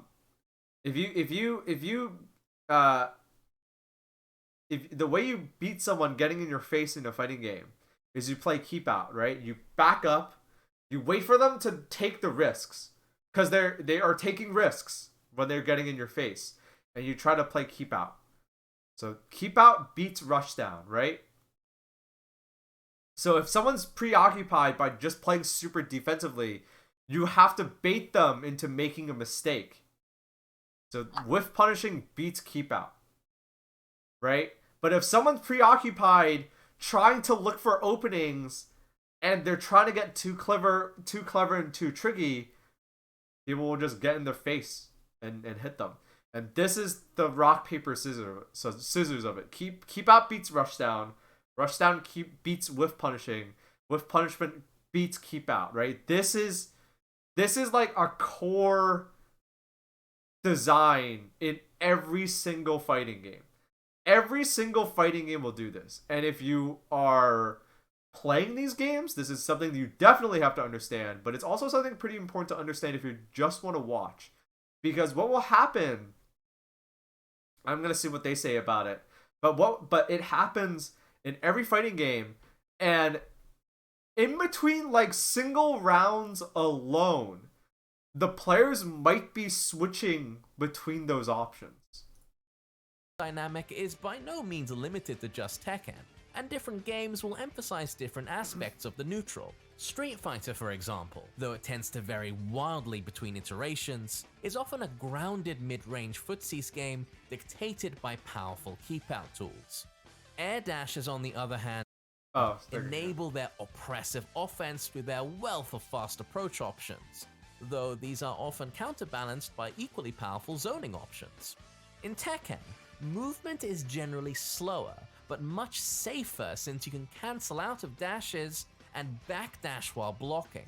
This, when combined with the relative strength of combo starters, tends to reward a slower-paced defensive game with a greater focus on whiff punishment.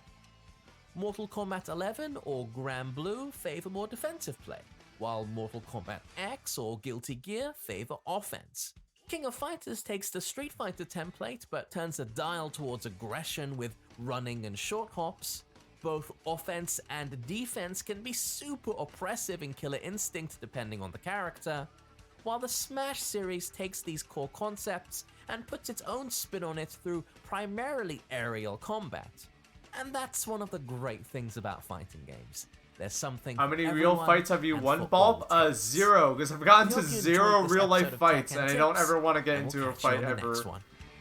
Because I would, it sounds like it sucks. Yeah, this is the channel that blasted salami. So, yeah, like, I would say, because I don't want to, like, spend my whole stream talking about this, because I also want to play video games, because I want to have fun too. But this is, like, really important stuff to understand.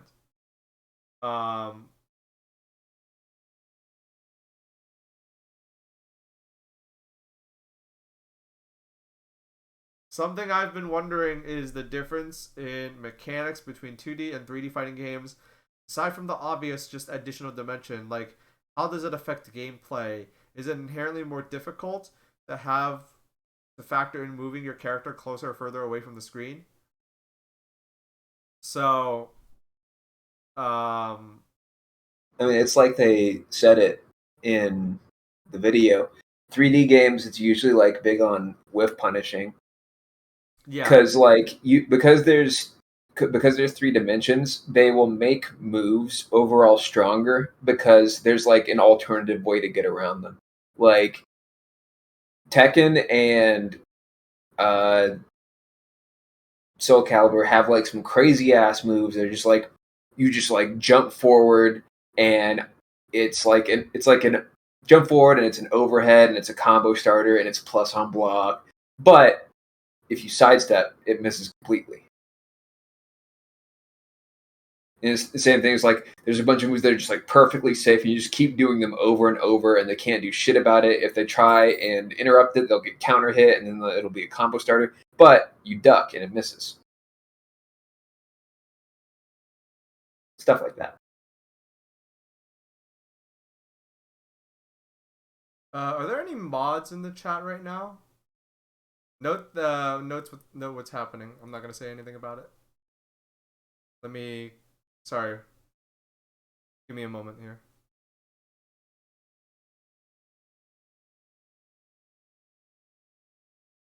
Yeah. I can't believe it's happening again. Anyway. Go ahead and do this real quick.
Apologies, chat.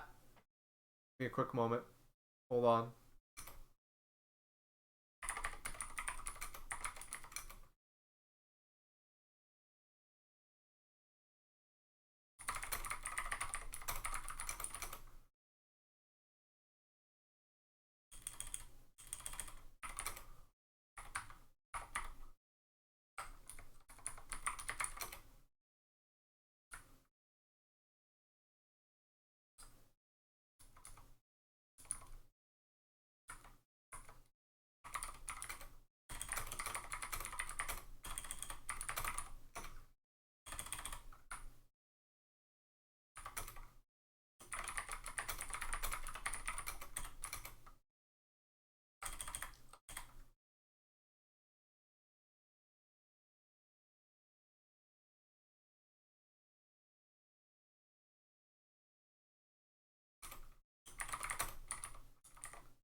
See here.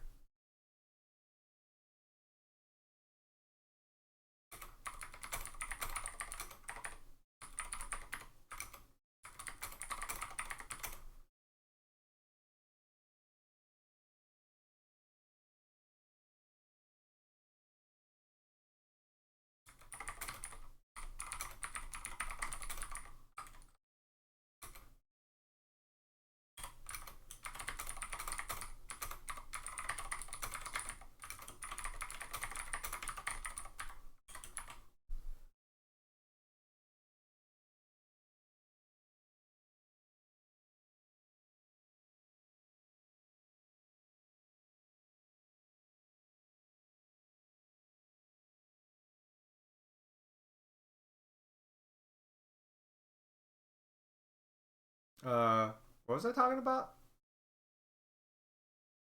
I don't know. I was talking about whiff punishing. Oh, yeah. Oh, fuck. Someone wants me to do improv.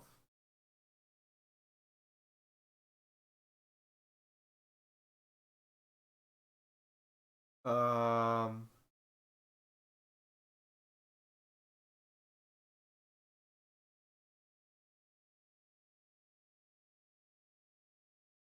Um.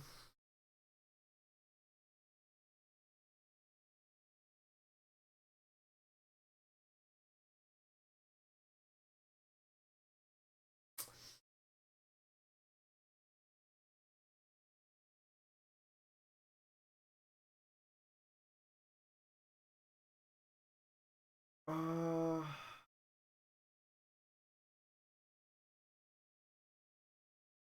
improv.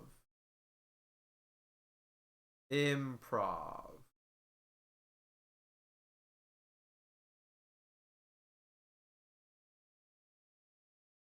Uh.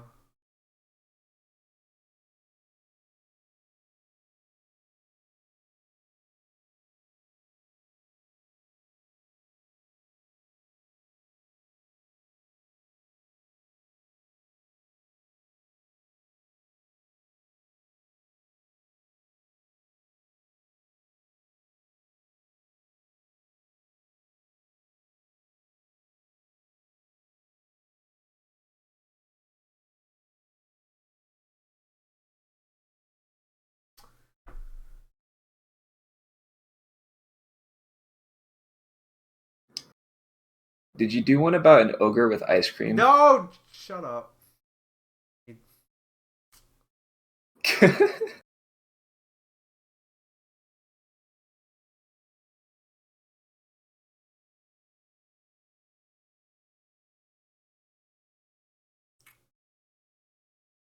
Um.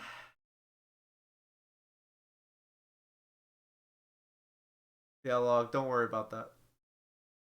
Oh, okay.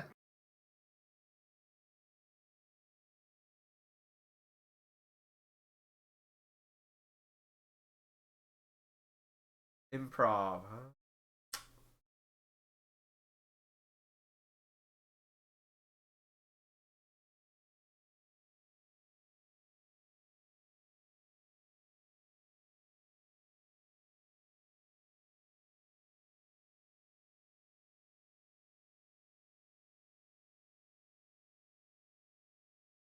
Could you do one where you're the guy that mains the mind worm in the fighting game? No, shut up. I don't need. Listen, I'm not gonna take suggestions. I don't need help. Um.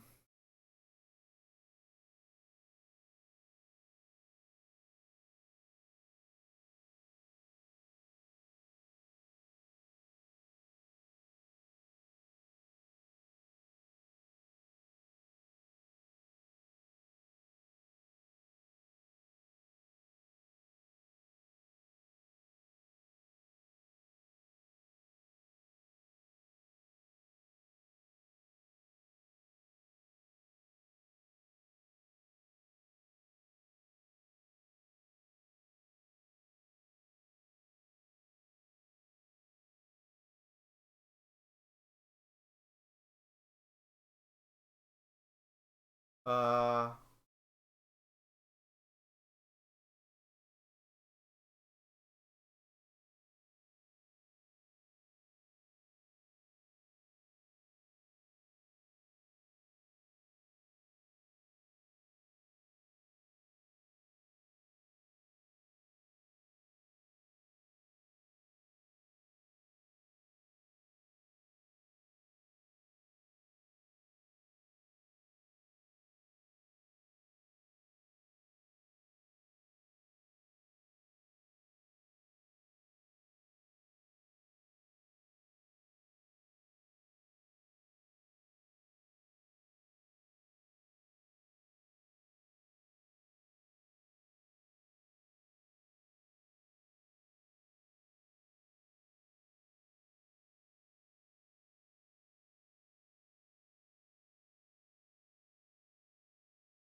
Did you see what happened to Ken in Street Fighter 6?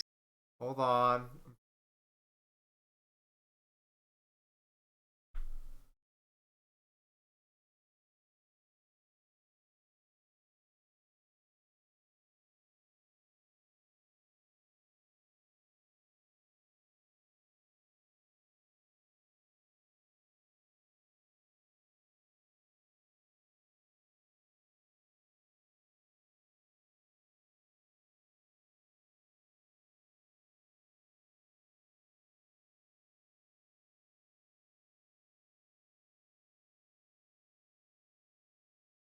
All right.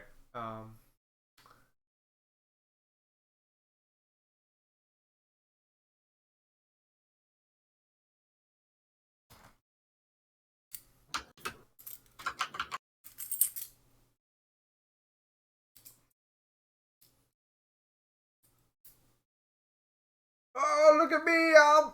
I'm playing a harmonica. Fuck.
Um.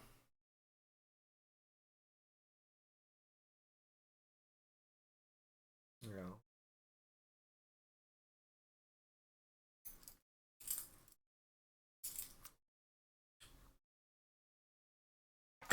Um.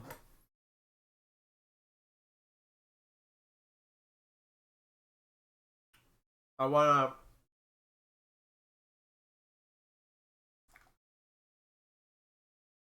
I wanna apologize for getting mad there.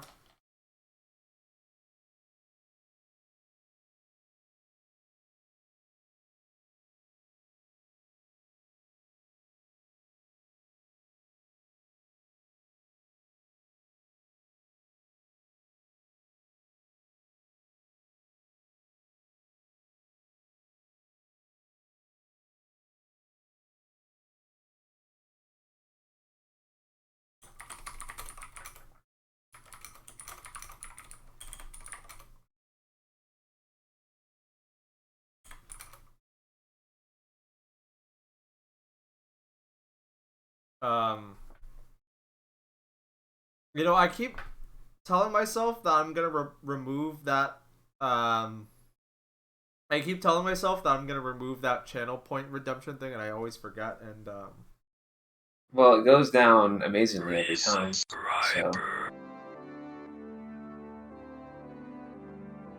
Thank you, Lai Lychee person, for the resub. Wayne or obliterate. Thank you. Anyway, yeah. Every time I do that, I get mad. You know, improv's not easy, and it's a learned thing, and I want to apologize for getting so mad because I really should control my anger more. Yeah. I'm sorry. Yeah, I'm gonna remove. I'm sorry about that. I'm gonna remove it for next time. Hey, is this shit still happening? Yeah, it is. Okay.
Apologies, chat. Sorry if I'm distracted. I am currently doing something really important that just popped up.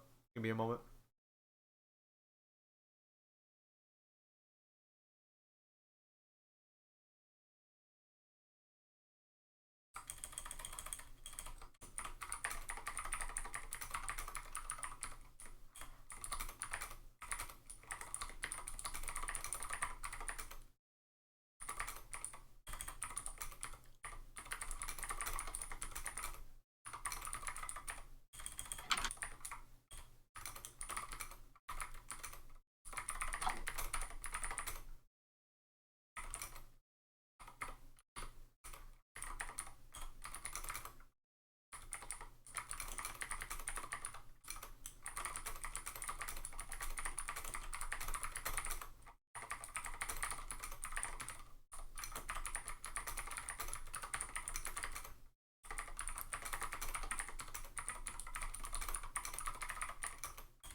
Okay.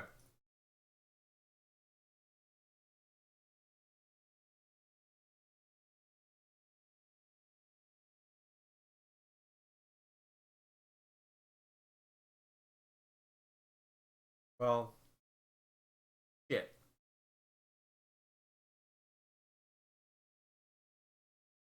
Well, I've got Cup. Oh. Everybody say hi to Cup. Man.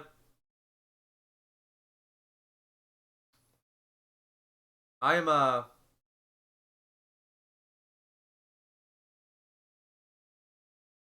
do I do now? I got overly pissed and I feel bad. Well, did you hear what happened to Ken in Street Fighter 6? Oh yeah. Here, I'm gonna change my stream to just chatting because we're not really playing Tekken anymore. But I do want to check out that Street Fighter 6 stuff. Because I want to watch that trailer again.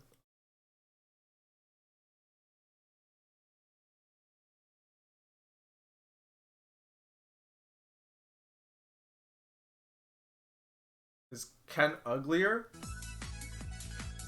Ken's story for Street Fighter 6 is that his wife left him.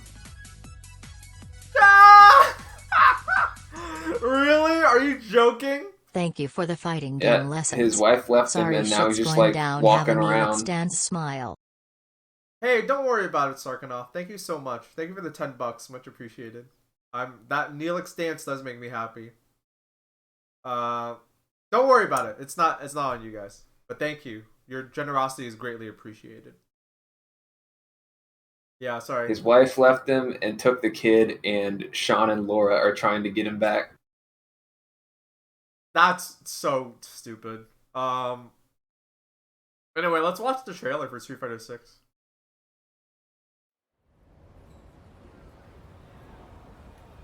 Wait, Sean and Laura are trying to get him to get back with his wife? Is that what you're saying?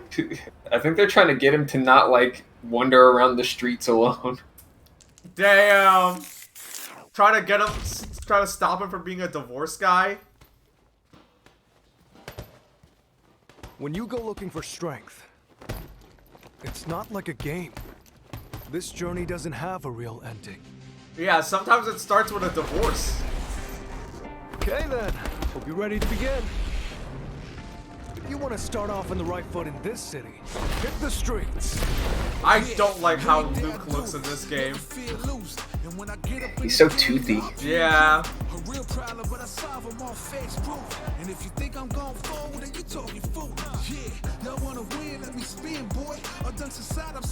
Okay, so you see that guy? What guy? Sorry, what? The guy with the blonde dreads. Hold on. Yes, this guy? Yep. Do you know who that is? Who? Oh That wait, guy. that's the guy! That's the guy you were talking about! Yeah. Come on, baby, that's give me the the final juice! fight guy. That's the guy in the cartoon that walks up to a cable box and just shocks himself and he says, "Yeah, baby, give me the juice." That's really funny.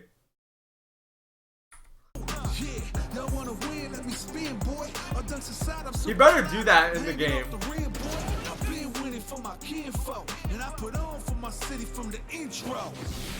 This is the weirdest part of Street Fighter 6, is that like the single player isn't just like a series of fights and cutscenes. It's gonna be like an open world game.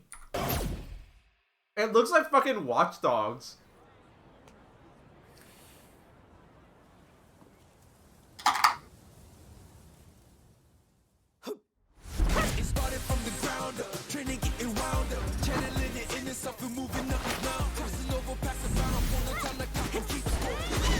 Yeah, they're trying to do some NBA 2K shit for the single player. You're absolutely right. It's so weird.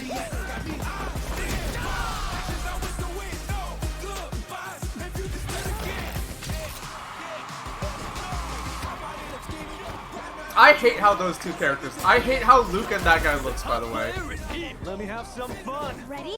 Like, I hate how they look. Then show me. This will be a good fight.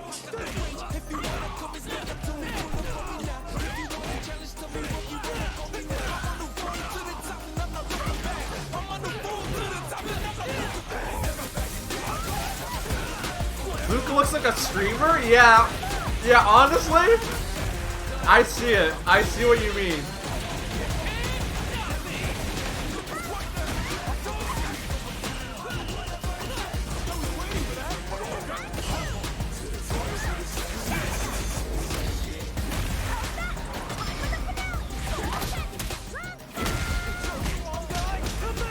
This is our destiny. My secret art.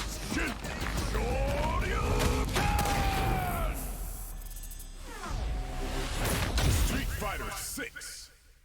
Apparently, Luke loves gaming, and also he works for a PMC. That's insane.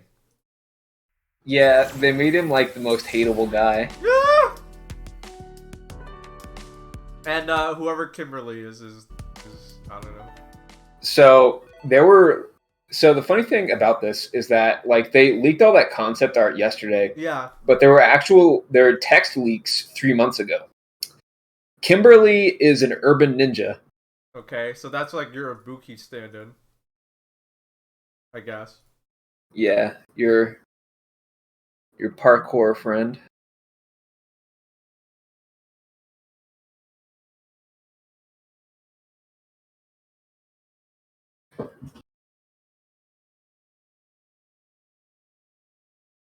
Yeah, I don't know.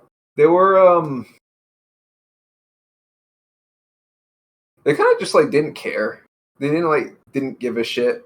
Like the stuff leaked out, but there was like so much stuff in their materials that they like actually presented that kind of like leaked information anyway.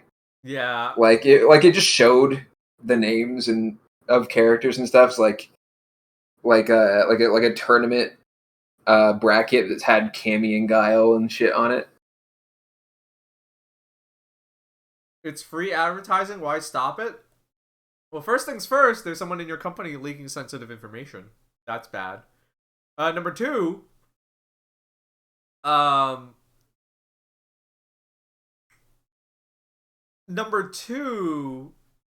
the other bad part is that if you're trying to drum up excitement and hype for your game by like having like trailers and like having these characters revealed kind of in a drip feed, which is very common for fighting games, like a very common strategy for promoting yourself in these fighting games.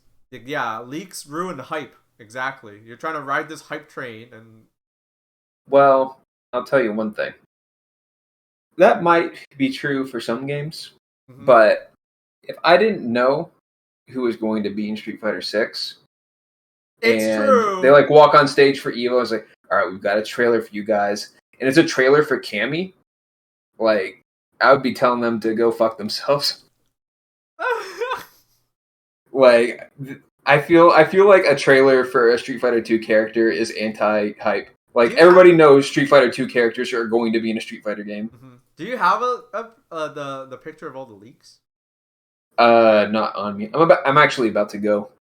Oh, okay. Because it is pre-release night. Oh, have fun. Catch you later, everybody else. Alright, let me see if I can find a leak. Or find the picture.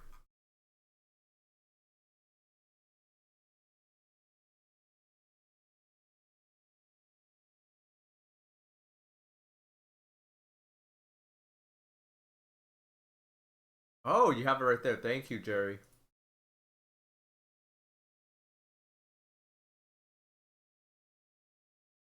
Okay. So we have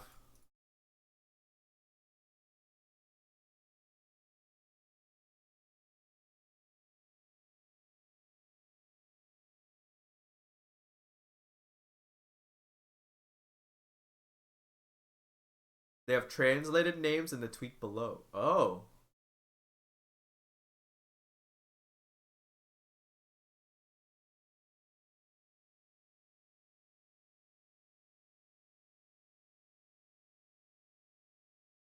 I don't see where that tweet is. You said the okay.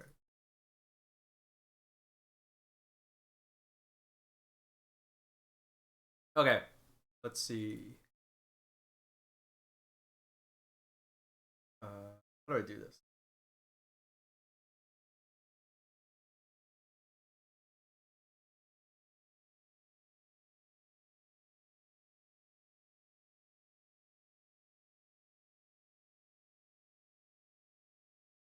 Okay, so those are all your characters for Street Fighter 6. Or I'm assuming if all these characters aren't in the game, there's like the base roster.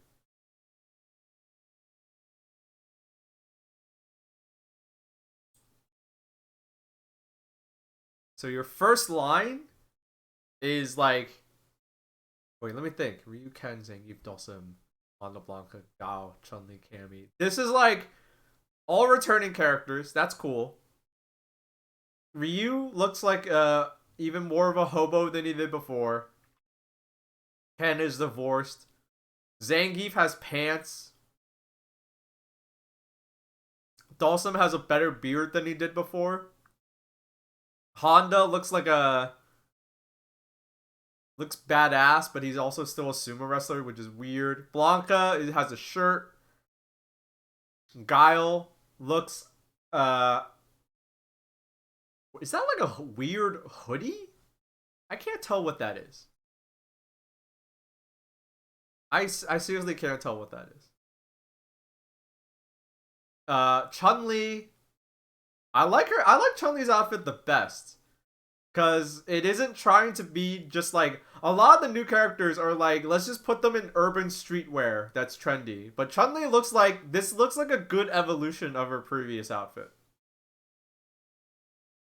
Of her like this is just like...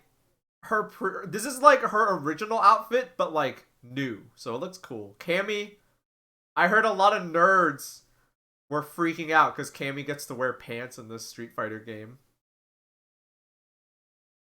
Even though she got to wear pants before already? I don't know. DJ! Hey, if I get this game, I might be playing DJ.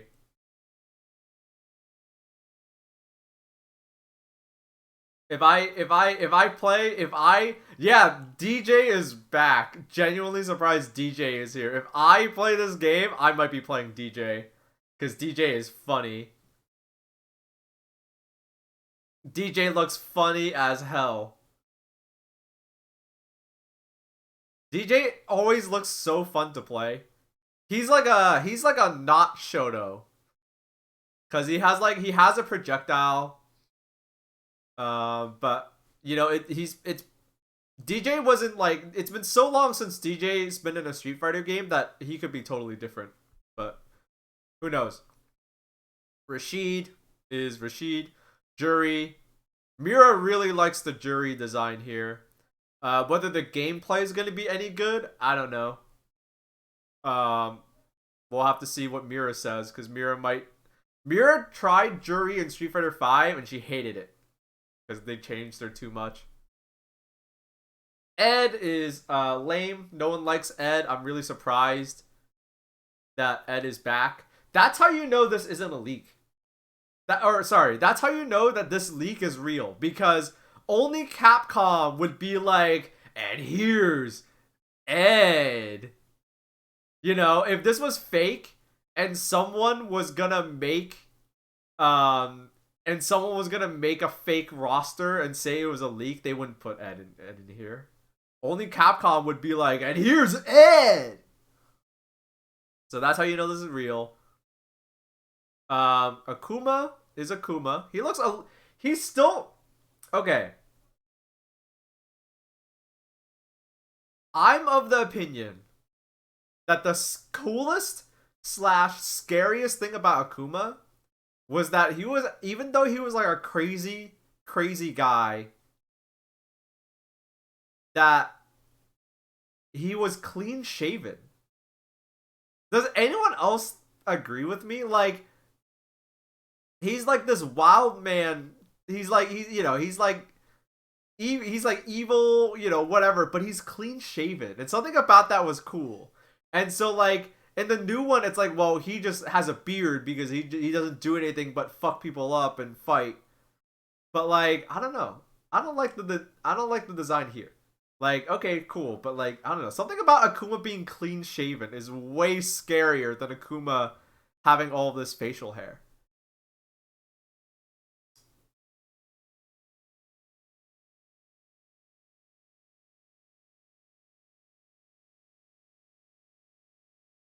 Luke is Luke. He's really lame. I don't know.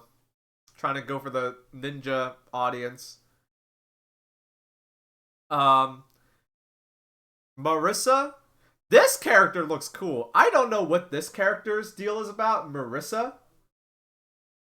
So that's the character next to Luke on the bottom row. Here, I'll actually, you know what? Go ahead and like zoom in. You guys know who it is I'm talking about. Marissa, the character to the right of Luke. Yeah, that looking like a grappler, but they look like they look like a grappler, but they like have like arm stuff. Yeah, she almost looks like a kickboxer. The Italian Balrog, yeah. So yeah, I don't know. Can't tell if they're wearing something on their head. I think they just have helmet hair. I think they just have helmet hair. I think that might just be like helmet hair. They look cool. Alright, and then you have Jamie, who is like, I don't like their design. I don't like their design. I get it. I get it. They're supposed in the game's lore, they're supposedly friends with Yun and Yang, and I get it because he's like a drunken boxer type character, but like he's not an old man, because usually that like archetype is like the drunken boxer character, even in like movies, in like the kung fu movies where they come from, is like that character is almost always personified by like crazy old guy. And so in here they switched it up. It's like, no, it's like a teenager. They're like young. They're like, you know, they're like 20. They're like a kid. But here it's like, I don't know. I just don't like their outfit. Their outfit looks really dumb. Their outfit looks really dumb. Alright, and then you have the rest of the cast here, which is their names translated are Mimi.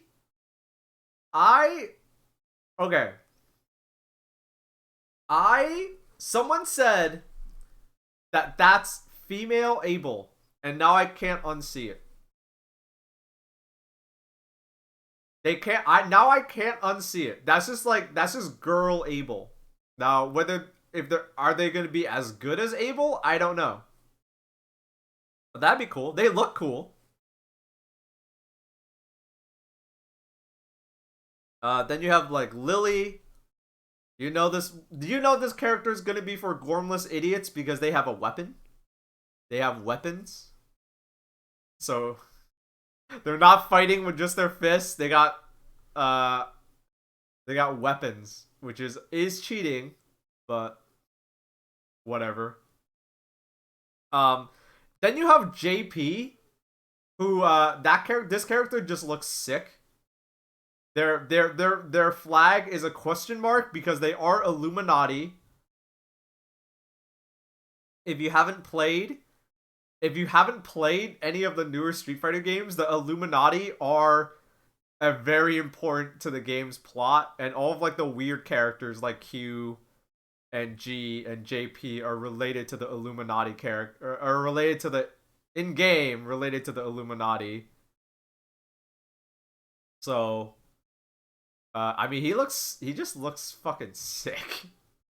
If I get Street Fighter 6, I'm probably gonna either play DJ, because I think DJ is just a fun character, design and gameplay, but JP is also very close. If I had to, I'm either gonna play Chun-Li, DJ, or JP. Then you have Kimberly. Looks like the Street Fighter character that lives across the street from the Full House house. Kimberly. With the name to match, Kimberly. Her design's pretty cool, but I don't know. Not as cool as the other ones. And then you have AKI. Who, the picture is getting a little grainy because I'm zoomed in. But she is, she is definitely evil. She is definitely a bad guy. She is not a good guy. She looks like she's in the same Assassin's Guild as Fang. Yes. Her name is also an acronym, so that's how you know. So, who knows? Watching Combo Breaker with you over the weekend, I bought Tekken 7 Definitive Edition and Soul Calibur 6. Both season passes. Damn. Good luck. Your journey has begun. I hope she does weird stuff like Fong. Yeah, she's got creepy fingers. I think if I had to pick, because, you know, I've talked about it before. I've talked about it before, but when it comes to fighting games, I go by the rule of cool. So I don't worry too much about like this or that. I want to play a character I like. And if I had to pick in no particular order, I would probably play Chun-Li, DJ, Marissa, Mimi, JP, and AKI. Because those are the characters that look coolest. I mean, but that's design only, so I don't know. They might play they might be like bad to play or like miserable to play or something.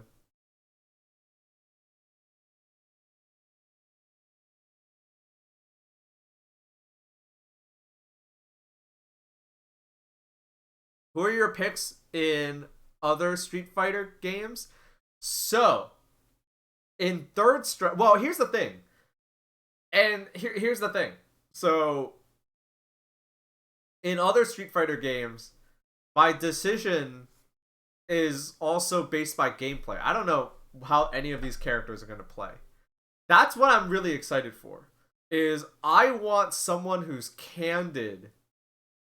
I want someone who's candid to actually get their hand, like, okay, not candid. Candid's the wrong word. I want someone who's actually transparent.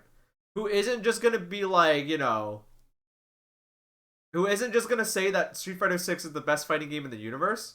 I want someone who's honest to get their hands on the game and actually be like, yeah, this is what I like and this is what I don't like. And maybe they have no, and maybe they love it. Maybe there's nothing wrong with it, but still, I would want to know. Because in previous fighting, and I say that because in previous fighting games, or previous Street Fighter games, I played Yun because he's cheap. And turning on Ganajin and having your opponent immediately be afraid of you is really funny. Or I shouldn't say I played, I tried to learn Yun. I still want to do that someday. And in Street Fighter 5, I was trying to learn a little bit of Chun, but also a little bit of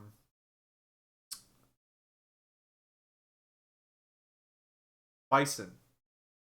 Dictator. So that's because again, they just looked fun.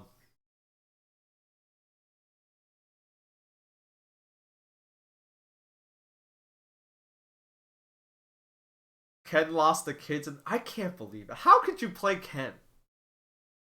How could you play Ken? Like Ken is like Ken shouldn't be a main character at this point. Too funny. They should throw a pie. In story mode, you should be able to throw a pie in Ken's face. I don't know. What the fuck? Why did they even do that? Ken's the most... Yeah, Ken is just a guy, yeah. Divorce guy. Now he's a divorce guy. Even worse. Alright, I've been live for 6 hours. I'm also going to be streaming tomorrow and Sunday. So I'll be back tomorrow. I'll be live tomorrow, and I'll be live this Sunday. So yeah. I've been streaming for 4 hours. Alright, I think I'm going to wrap up. And I am going to go ahead. I think I'm going to go ahead and raid Holly. Because why not? She's playing a game called Hard Space Shipbreaker. I think that's that game where you break down spaceships. Okay. Yeah, we've been streaming about 4 hours. That's good enough. I'm kind of tired all of a sudden. Okay. Yeah. So this week I'm gonna be streaming tomorrow. So I'm gonna be streaming tomorrow, and let me actually look at the times real quick. So I'm just to fill you guys in on when I'm gonna be streaming next. I'm gonna be streaming tomorrow 3 p.m. Eastern, and then Sunday 7 p.m. Eastern. I'm going to be playing more Left 4 Dead with the crew. So if you enjoyed the last Left 4 Dead stream that I did with the rest of the crew, I'm going to be doing that again. So it was really fun the last time we did it, and we want to do it again. Enough said. And I don't know about my stream plans yet for next week, but something that I can say for certain is we will be watching next Thursday. So next week, next Thursday, we will be watching Jeff Keighley's Summer Game Festival. It's gonna be a games festival. Alright. Alright, wherever you are on this big, beautiful earth, I want to stay safe, stay healthy, stay awesome. Keep on, keep it on, keep on being you. Thanks for watching. Much appreciated. Bye-bye.